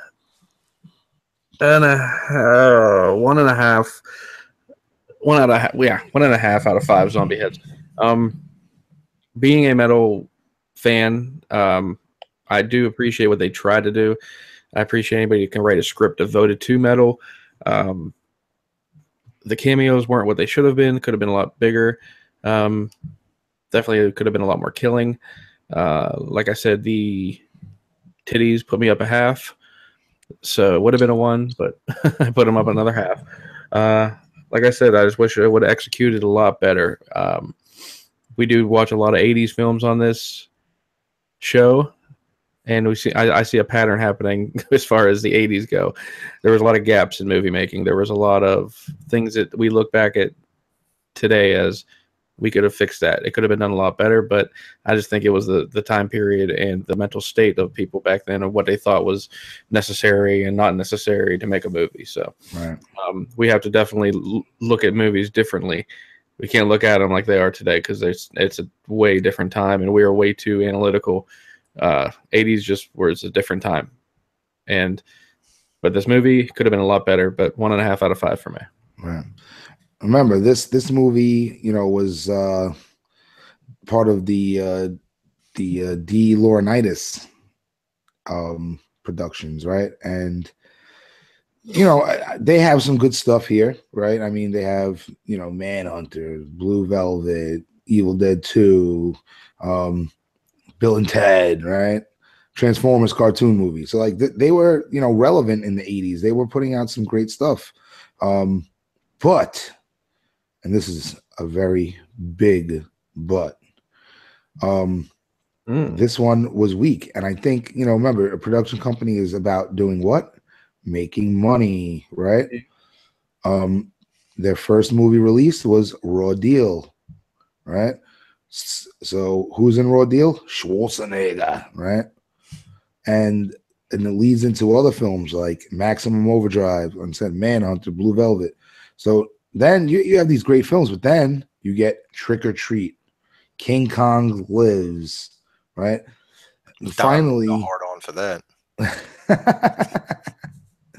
And out of the rest of their like 20-something movies after this, you only get a couple of hits: Evil Dead 2, Near Dark, Pumpkinhead, and Bill and Ted.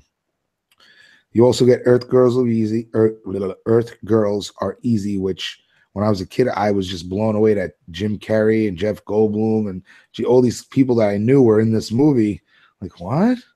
Huh? What is this? And I've seen it a few times, and the first time I watched it, I thought it was absolutely weird. But yeah, Earth Girls Are Easy is a fun little comedy. All right. Sci-fi comedy. Anyway, so yeah, what my whole main point of everything was, De Laurentiis is a production company, entertainment group looking to make money. So how do we make money in the 80s? On Satanic Panic. And it was an epic fail. Again, the market that they tried to hit was not the heavy metal fans, so it didn't work.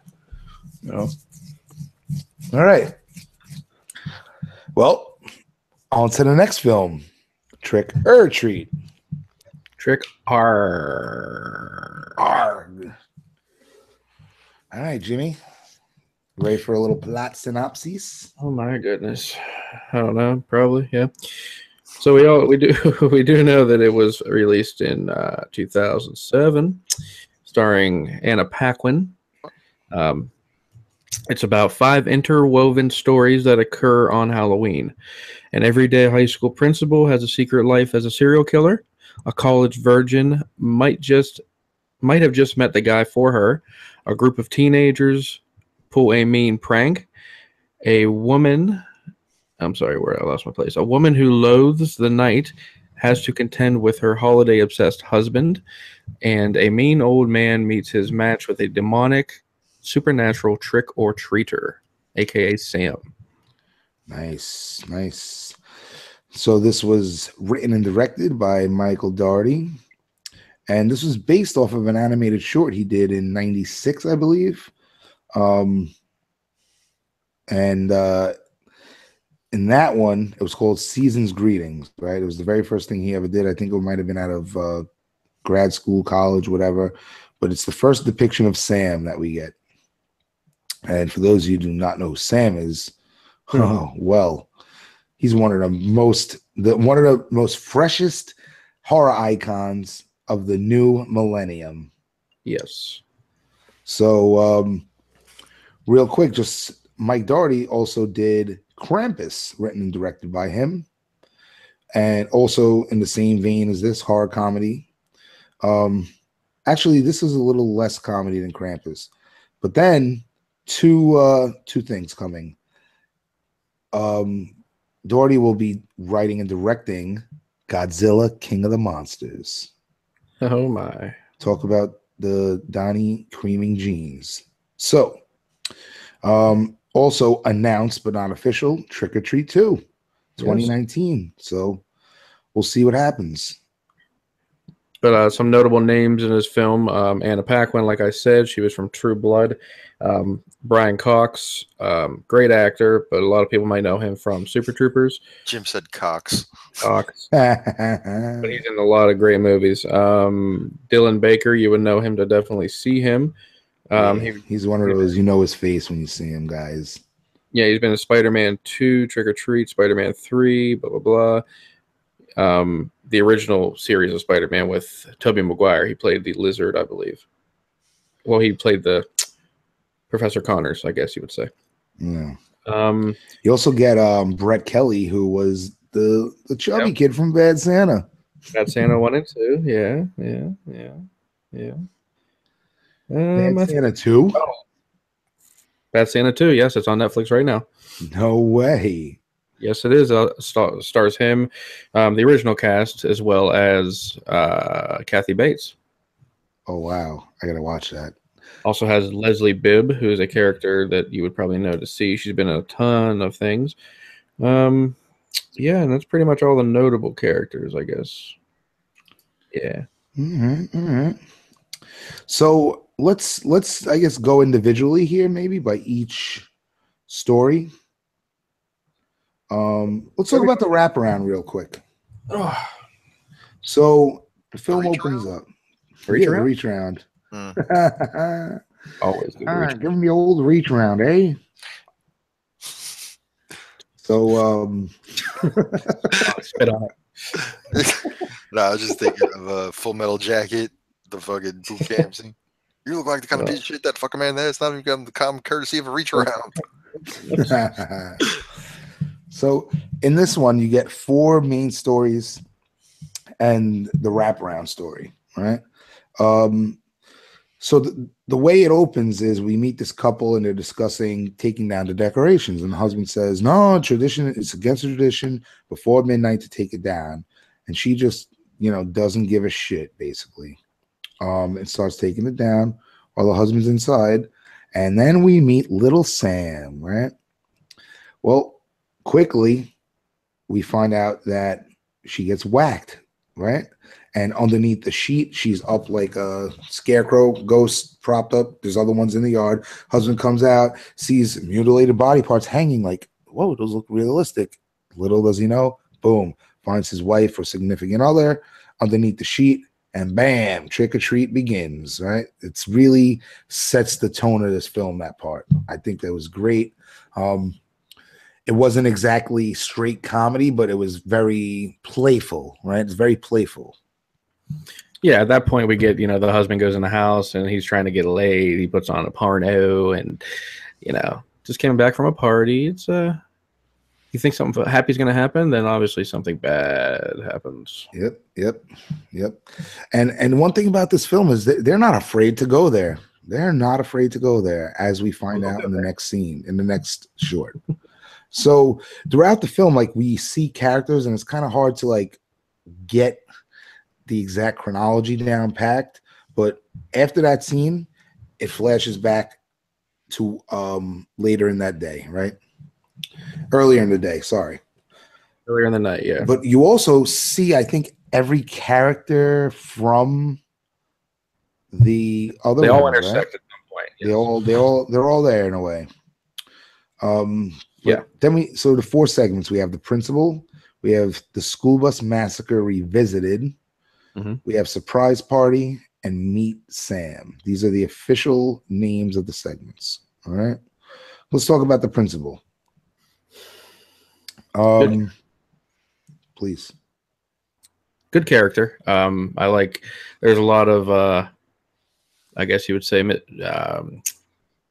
Not want to say I don't even know what the word is. Not miss something, but you don't know what he's about. You know that he's bad, but you don't know how bad. And then the scene with the boy from Bad Santa coming and trying to steal the candy, and then it all turns to hell after that point. But yeah, we'll get your thoughts on what you think of this segment.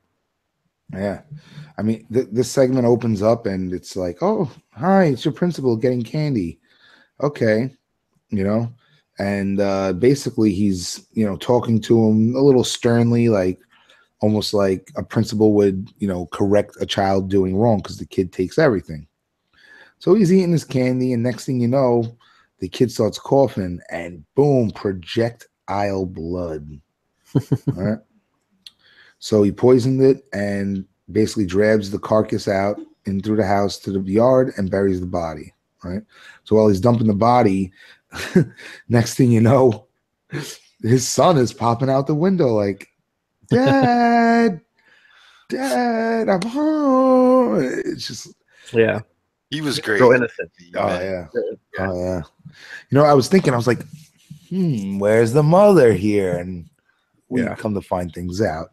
But ultimately, the neighbor's like, what's going on out here? Who it wraps around in the Mr. Meet Sam segment, right? Mhm. Basically, long story short, finishes burying the body, goes in, the son wants to carve a pumpkin, takes him down, and we get a reveal here. Boom. So that's the segment. I mean, I could say, these all have kind of like a little twist, so maybe we just refrain from the spoilers for a bit. Or at all, we'll see. But anyway, what did you think of this segment, James?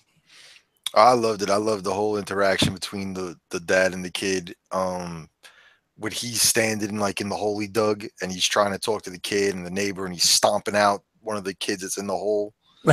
Like, and even when he tells the kid, go watch Charlie Brown or something, the kid's like, Charlie Brown's an asshole. Like, I was cracking him. At that point, my son had come in. My son came in. Luckily, he just missed the part where the guy wakes up and the porno was there and the chick's bouncing up and down with her boobs out. So like he walked in and just missed that scene, so I didn't have to have that little awkward sit there with him while that happened. But I mean, when that kid said Charlie Brown's an asshole, my son started laughing his ass off, like he was cracking up. But like that whole scene, even the dog like fetch with the finger or whatever, where the dog comes around with the finger in his mouth. Yeah, like I love that whole little piece there. And then when you see the whole little twist or whatever to it at the end, it was dope. I mean, what's funny, like you said, I love the whole they all come back. Like you see everybody in every scene, in each scene, like in each story. Like, the kids who play the prank in the next sequence come knocking at his door for trick-or-treating, and they asked about, he's covered in blood and all that kind of stuff. It's just cool great to see. Costume, Mr. Whatever. Like, yeah.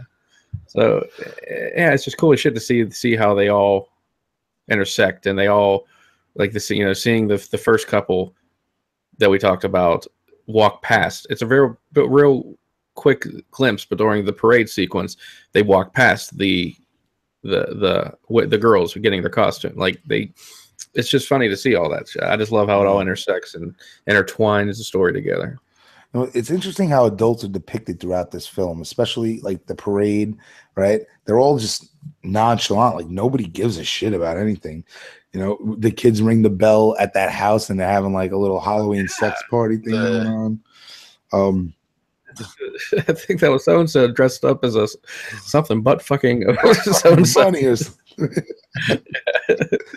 Even like the guy next door, he was just a blatant asshole. He's like, basically, shut up out here. It smells like a dead whore out here. Just what the screaming fuck at him. Isn't it perfect? And she turns around, she's shaking her ass at the kids. The fucking like, So you guys want a drink?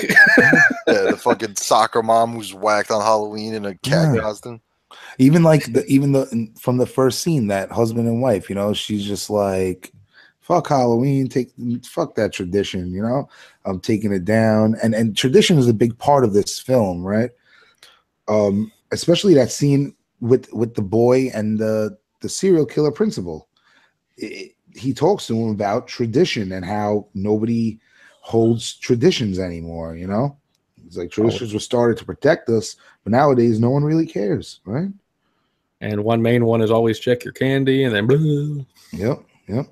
I think that's his motive, because I asked myself, I was like, we don't get much here about why this guy's a killer, but he's a principal, right? But why would this guy be a killer? And I can understand, like, he's looking at the youth, not just Halloween, but traditions all around. They're probably being broken, and he sees this decline in what he knows, and maybe that's how he becomes a serial killer. We just have the context to work with. But yeah, I think he's a great character. I was really interested in it, so pretty cool. I'm thinking like now about who the people that the Sam character actually attack, or who he, gets taken care of at some point. Like in the ones he didn't do anything with, but watch. You think about the character, like this difference between those characters and what they were doing. Do you notice that at all, or no? I'm sorry, Jimmy. The wife just texted me. I spaced out on your question. James, did you hear that at all? Yeah. The only place I think the movie kind of lacked for me was explaining they never fully explained like what Sam is or why he's there. Like you get the sense that he's like the enforcer of the Halloween traditions. But you got when I'm watching it, I'm thinking to myself, okay, he doesn't do anything with the principal. I mean, I don't know. I guess I'm going to say somewhat spoiler. Fuck, I guess whatever. All right, fuck it. Spoilers are out. If you haven't seen Whatever. Trick or I'm not Treat, gonna- shut we're the talking show, about a watch movie. it, come back. Talk about a movie we already watched, so I can't sit here and just leave shit out. But okay, he doesn't do anything to the principal, but he sits by while something happens to the principal, while this group of purists are like doing their natural deed, I guess you can call it. Like they're a Halloween purist. They're a whatever you want to call it, the wolf pack. Right. When the scene with the kids down playing the prank on the nerdy girl. The nerdy girl loves Halloween. She knows all the history. She carves all her own jack-o'-lanterns. At the end of that sequence, she walks right by Sam, and they just kind of like crossing in the night. He lets her go. Like he's not doing anything to that person. So I think like the people who are devoted to Halloween, who he sees as fit to celebrate, they're fine. Otherwise, if the wife in the beginning, all that stuff, he kind of just makes sure they get taken care of. Right. Respect the tradition, respect the holiday, and you will not be, persecuted by Sam. Exactly. Right. So, all right, we have the next scene, the school bus massacre revisited, which is, as we mentioned earlier, there's kids that come to the door, right? So there's these I think 4 kids, and they're trick or treating, and they stop by Rhonda's house, who is like, she's one of these characters that she's like a human Wikipedia, basically, right? She's like on the spectrum, I guess, right? As they might say. She looks like the kid that younger kids would kind of see as, bait to make fun of, to prank, to, Right. But she's smarter than all these people. Right. She probably sits at home and crushes books, Yeah. So they take her and they all go down to where the site of the Halloween school bus massacre happens, right? So it's like this local legend that 30 years ago that there was a bus carrying mentally challenged boys and girls, and every day, they would go to their school, and it was just the same thing every day. Well, guess what? Their parents paid the driver to drive the bus into a lake, and that's basically what the story was, right? So what happened was in the story is they basically make the guy go down with them, right? So they all go off the cliff, and that's where the girl ends telling the story. Okay. So long story short, the kids go downstairs, take an elevator down to the bottom of the lake, or it was like a cliff, whatever, and you see the bus sticking out. And it's like, oh shit, man, that was actually a real cool set piece right there that I didn't remember from watching it. This is my 3rd watch on it, but yeah. So what happens is all these basically dead children rise, and they're pulling a prank on Rhonda and trying to scare her, and it ends up that she is the one who walks away while the other 4 children get murdered down in the quarry. So that's basically the story in a nutshell. Did you say why the driver was going to do what he was going to do? Yes, the parents paid him to. So I mentioned that, yeah. So this one, pretty straightforward, no crazy plot twist. I think we knew it was coming. I mean, this is not my least favorite, but it's not my most favorite. It's somewhere in the middle.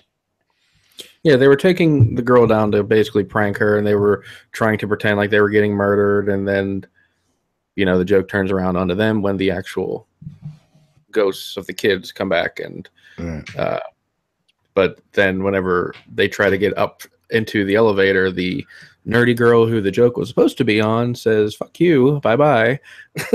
I'm leaving you. That was awesome. Yeah. I felt bad for the 2 boys. I feel like it was that one girl that should have It got was it. really just the one girl. Yeah. Even the other girl, Yeah. the friggin' mouth gear braces. Like, I didn't think that was still a thing. Fucking she she like just that one mean, and she's the one who really fucks them because when Rhonda's left initially on the elevator with the little chubby kid, and she tells him, leave the jack-o'-lantern, it'll protect you. Like, she knows all the fucking tradition of this shit. So when after they scare her, the meaner girl with the blonde hair goes and kicks the last jack-o'-lantern into the water and puts it out. And that's when these kids on the bus are able to like resurrect and fucking come get them because now they can pass the jack-o'-lantern. Yeah.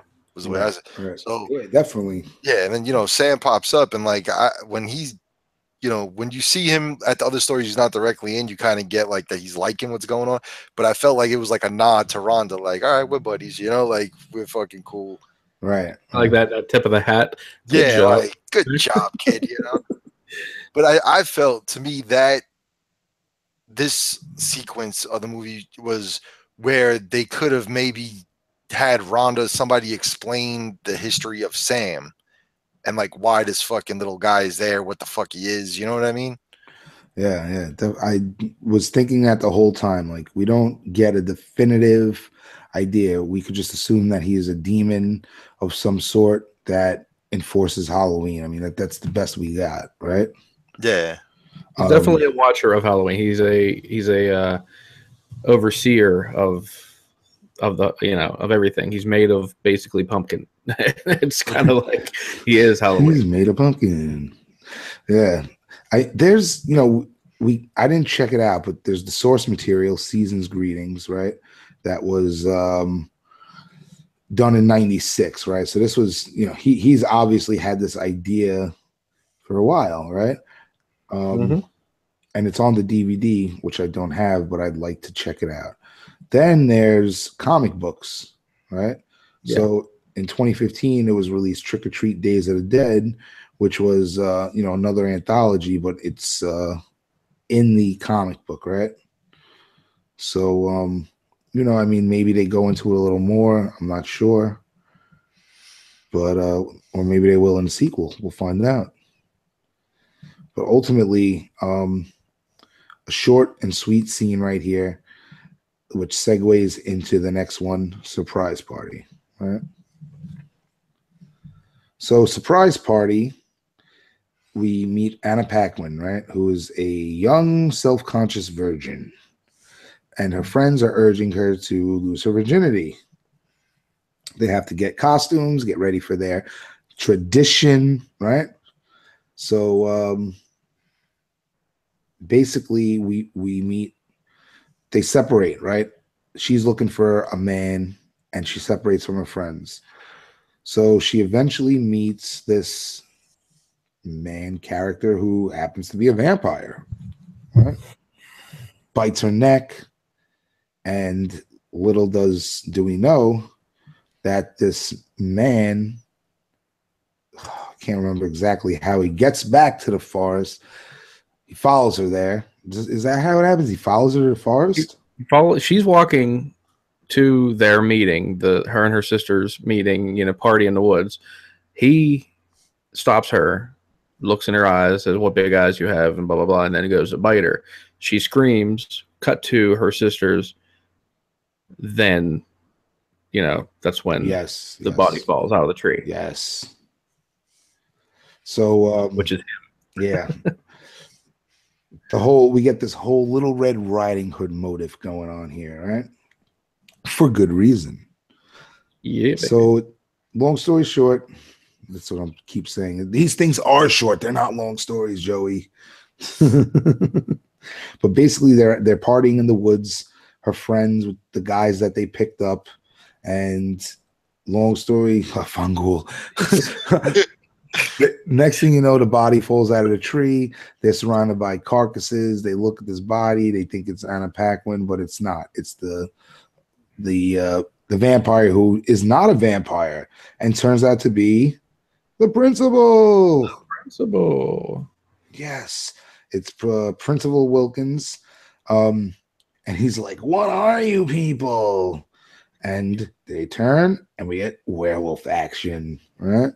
They're killing all the guys they found, all their dates. And what's funny is we didn't really know what was going on up until this point, but we now know that they were telling her sister, they were telling Anna Paquin's character, I remember my first time, they thought it was sex virgin, but it was actually killing virgin. So it's kind of cool that when that turn happens, and the principal is wearing these fake fangs, and the older sister takes him out of his mouth, and he has a broken leg, and he's all scared shitless, looking around. All these other guys are getting eaten, and then as they start ripping their skin off, they turn into werewolves.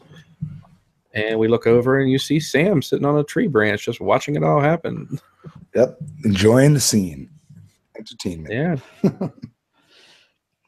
I thought that in retrospect, knowing what happens, like the whole Little Red Riding Hood thing, I think it's done great. The writing is fantastic here, and it goes to show Doherty's skills here.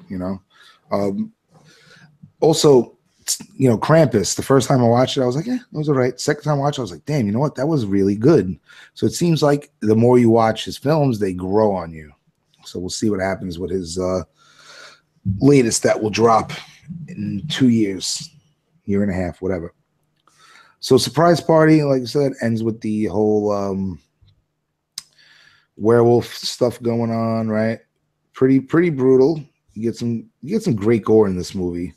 Great effects too. The practical effects with the skin ripping off and the hair, the werewolf, and if you don't really notice it, but they actually only shoot like limb by limb. You get like a head scene, you get an arm, a leg scene, but it's shot really well and quick in your face, quick cut, and yeah, it's real cool, really good scene. Yep. All right, well, we got the one last of the main and then the end of the wraparound. So meet Sam. Well, we get to actually meet Sam and see him in action on this one. So we've seen him, make a kill already, but then for the rest of the time, he's just hanging around, right? Well, now this is Sam's little one. So we meet the neighbor of Mr. Wilson, or whatever his name was, Mr. Krieg. Yeah, Mr. Wilkins' neighbor, Mr. Krieg, the bearded, long-haired man who lives next door, right? So he lives alone with his dog, and basically he's the kind of guy that scares the trick-or-treaters away. Goes outside again when the doorbell rings, and this time there's like a million jack-o'-lanterns and decorations, right? Inside, he goes back in, and there's freaking writing all over the walls. Trick or treat, smell my feet, give me something good to eat.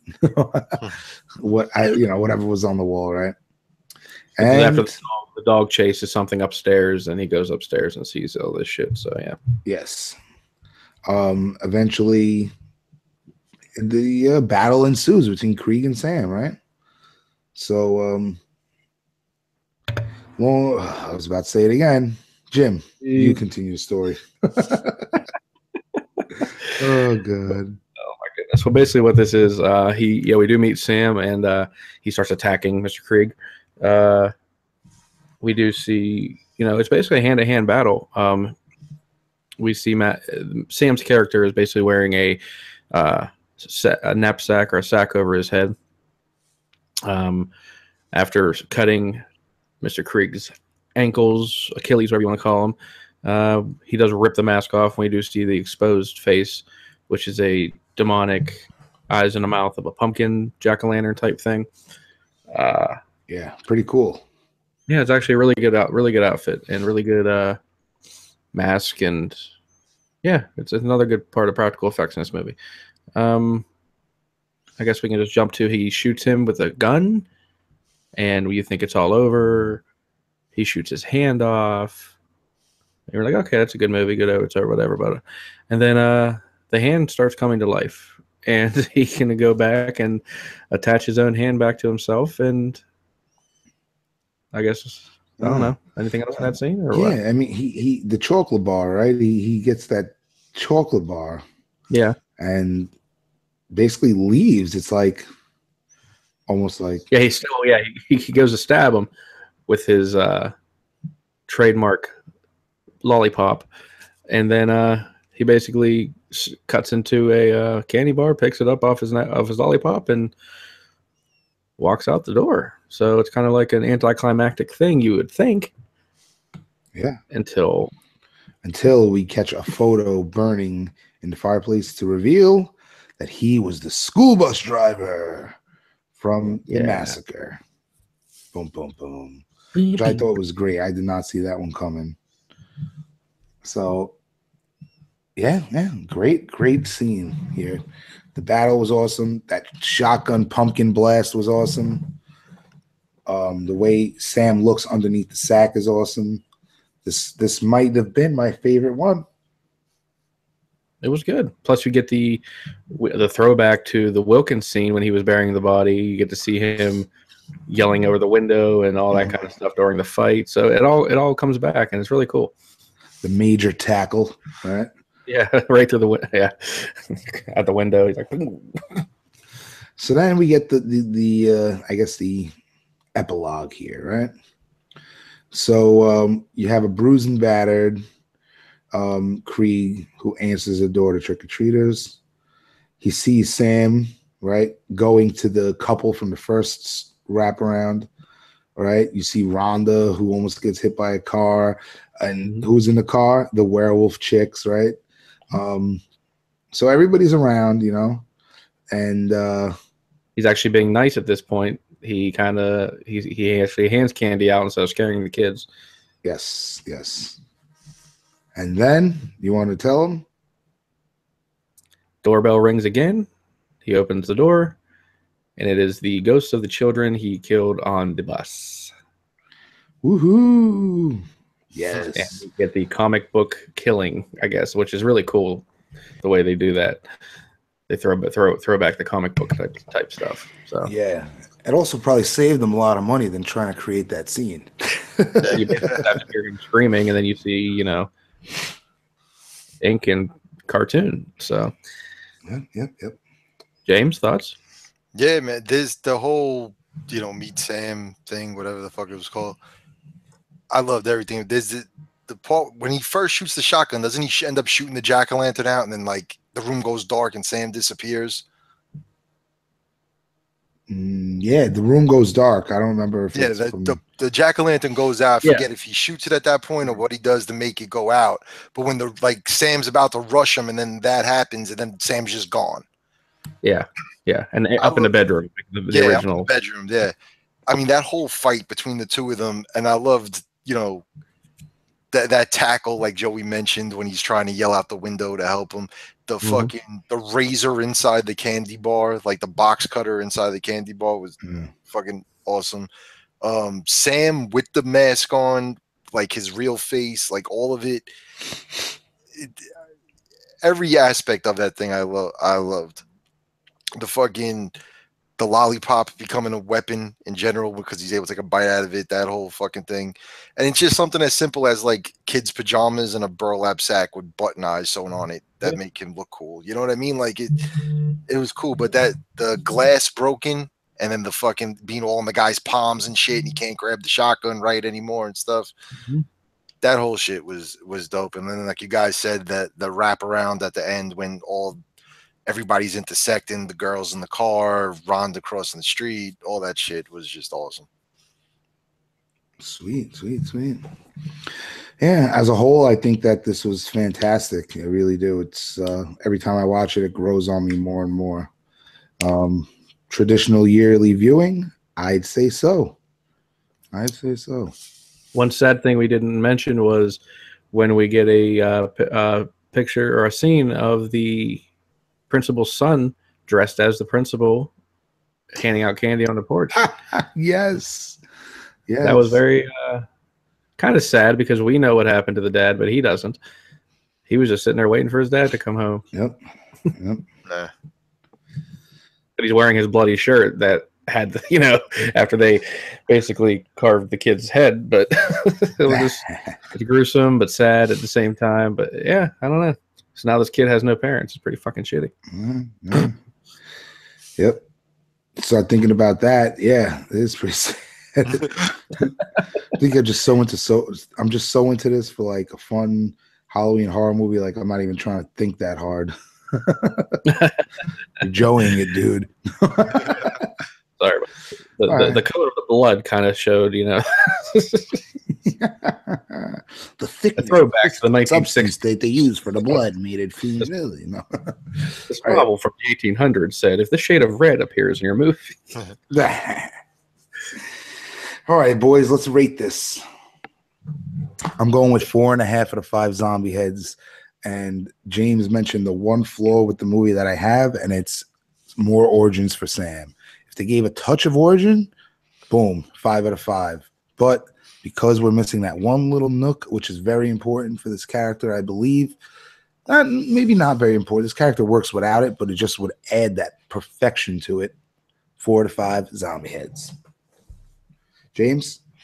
Yeah, I'm going 4 out of 5 too for the same reason. The only place I feel like it was missing was the Sam origin story of some kind.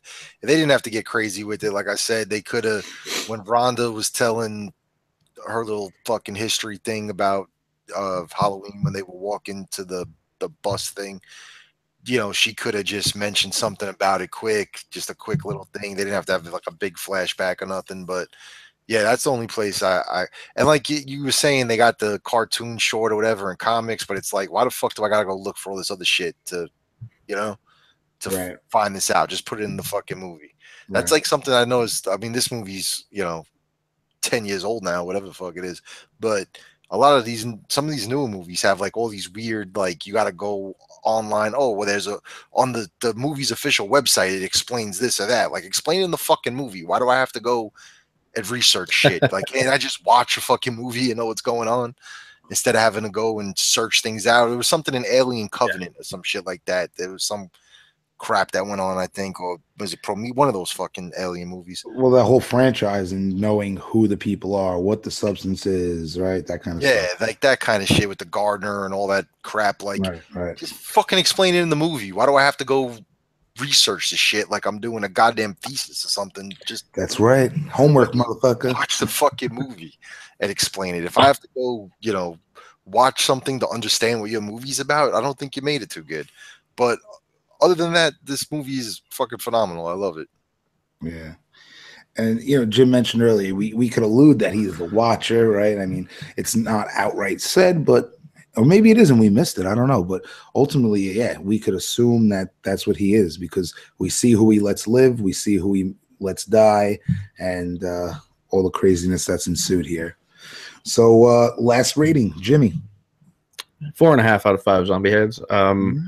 Just for what it is, it's an incredible movie. I've watched it very, very many times. My take on the Sam character is I think we do know all we need to know about him because I believe he is Sam Hain. I mean, I think he might be a physical character in this film, but with his supernatural ability and him not being human, I think he is basically just Halloween. And everything we need to know about him, all we got to do is research Halloween. And okay, that's one way to look at it. And he's obviously not human. He's obviously a creature. He's obviously, just something more. So I don't really think there is going to be a backstory. I think we already know the story.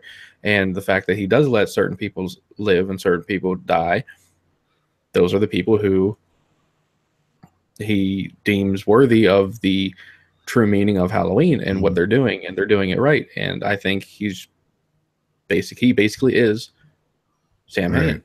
Yeah, definitely agreed, 100%. Jesus Christ, fucking Jim just became Joey, and now I'm stuck with two pretentious fucks. Jesus Christ. Yeah, man, definitely. The thing is this, I start thinking about like all right, so if this started 2,000 years ago, what was Sam like in 1642? Did they have footy pajamas in 1642? Right. Did they have footy pajamas? Did they have pumpkin candy lollipops? Obviously these are silly questions, but they're also real questions too. Like, more of we have an idea of who he is, but we don't know how he started. Was he an actual boy who died in an accident and then became this? Kind of like a Freddy Krueger type deal, or is this just like a demon? Yeah, that's what I'm curious about. That kind of stuff. Yeah, I was curious about that too. And I think I mentioned we were talking in the chat the other day. I think when we originally were supposed to do this, and I was asking Jim about like elemental spirits and shit because he's like Yeah. a resident paranormal fucking guy. Like, I is am he a fuck. something like that? Is he some kind of fucking, you know, one of these like Inhuman weird spirit type thing. spirit type things that were never like a human but are there, or is he the ghost of some kid that something happened to that got, like, just explain something to me. Yeah. I mean, you could And easily make a story about him. I mean, you can easily go yeah, back and say he was somebody who was cursed and doomed to walk the earth this way. I mean, you could do that, or you can, I guess, take my way of it. But either way, if they want to make a new movie, if they're going to make a sequel, obviously you can throw the story and creating this character. But if they don't make a sequel, then I guess it's up for debate.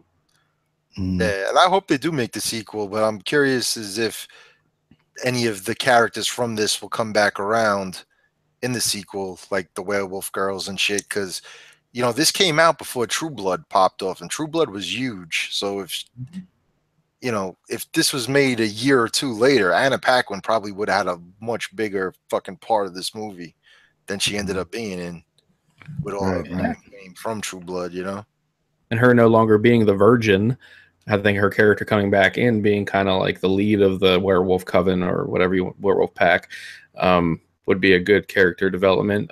Having her fucking name, Rhonda, have her come back as a bit older kid, but be more, be like running things for Halloween in the town, maybe, or something. Like something they could definitely do more if they want to stay in the town, or they can just completely go somewhere else. Right, right. There's a documentary called Trick or Treat: The Lore and Legends of Halloween, right? So it's about the movie and stuff. So in this, Doherty describes Sam's head as a cross between an embryo and a pumpkin. And then Quinn Lord, who plays Sam in the film, describes his character as being a demon who was born in a pumpkin patch. So, this isn't the filmmaker saying it, it's the actor. So, I mean, we don't get a definitive answer, but he created this. He created the backstory for his character. Right. So, I mean, it's a little something that we can riff off of. So, all right. Well, most method actors do that. They get into their character and they create their own little backstories, but that's not what the writer created. So, all righty, folks. Well, we've rated this bad boy. We've celebrated our 30th episode and the beginning of October with some Halloween fun, and we will continue throughout the month with hopefully 2 more episodes. Do you want to give a quick little shout out to our YouTube viewer, who is our pretty much constant viewer, which would be Trexter. Trexter. Trexter. Yeah, what's up? Wow. We had people viewing. I didn't even know. Yeah, Trexter. He made a comment, or not? He made a question actually. Are we going to celebrate Friday 13th live on the day? We did discuss this. We did discuss what we were going to do, but I told him we're thinking about it, but not sure about not doing it live again or not. So we are getting fan feedback, what they want to hear us do, and just a little something from him, and yeah. So I guess we can think about that further. I mean, we do have 10 days to think about it, I guess, but yes. I believe we were going to tackle Jason Goes to Hell. That's what I said, and then we just have to decide if we're going to watch live again, do a live commentary, or record previously just discussing the film. It's really up to you guys and our time frame, I guess. Yep. And then later in the month, we will have our episode covering the Halloween franchise original. No zombie. 1978, ending with Resurrection in 2002. Yes. All right, folks. Until then, stay tuned. Find us on Instagram at slice_and_dice_dreadcast. Oh, shit. And that's where you find the Instagram. I actually posted today. I posted today the picture of the movie posters of the 2 movies we were doing tonight, and I wrote recording episode 30 of Slice and Dice tonight. If Joey could manage to stay awake. Well, better late than never, guys. I was only a half hour late tonight. Not bad. Not too bad. Narcoleptic motherfucker. I said we gotta get you a helmet. We don't want you to get hurt walking around the streets. I'm telling you, man, we got to do that Red Bull enema. Oh yeah, See what butt happens. chugging Red Bull sounds good. Blowing Red Bull out your ass. Any haunted trails we go to, let's talk about anything we do in October and make these episodes some of the greatest episodes of our year. We also have our year anniversary coming up here on October 25th, I believe. So woohoo! Big episodes coming up here in this month. So I love doing this with you guys for the past year. So I cannot wait to keep it going. I'm headed to Disney on this week, Wednesday night, flying down. So I heard that the Villains come out in October. So I'm interested to see how that's going to be. And I think I'm going to go to a Halloween party there. So we'll see what happens. Nice. I'm gonna hit you up, man. I'm pretty sure I can make it happen one day this weekend. You gotta let me know where exactly you're gonna be at and what you're doing and shit. So sounds good. Yeah, We'll I'll coordinate. get with you tomorrow. All right. Very good. Well, the 30th episode was a blast. And again, like Jimmy said, we got some big episodes coming up. So stay tuned to Slice and Dice Dreadcast. And if you want to hear more of my annoying ass, you could find me on 2 other podcasts. Death by Podcast, Horror Mafia Podcast. And if you want to hear further discussion about Scarefest that I attended this past weekend, head over to Cross the Line with Jim and Rochelle on Facebook, and you'll see our live video we did on Friday night. So head over there. And this is the only show I do because I'm loyal. Just saying. Oh, gosh. Yes. Well, here it is. The end of the show. Again, thanks for listening. Until next time.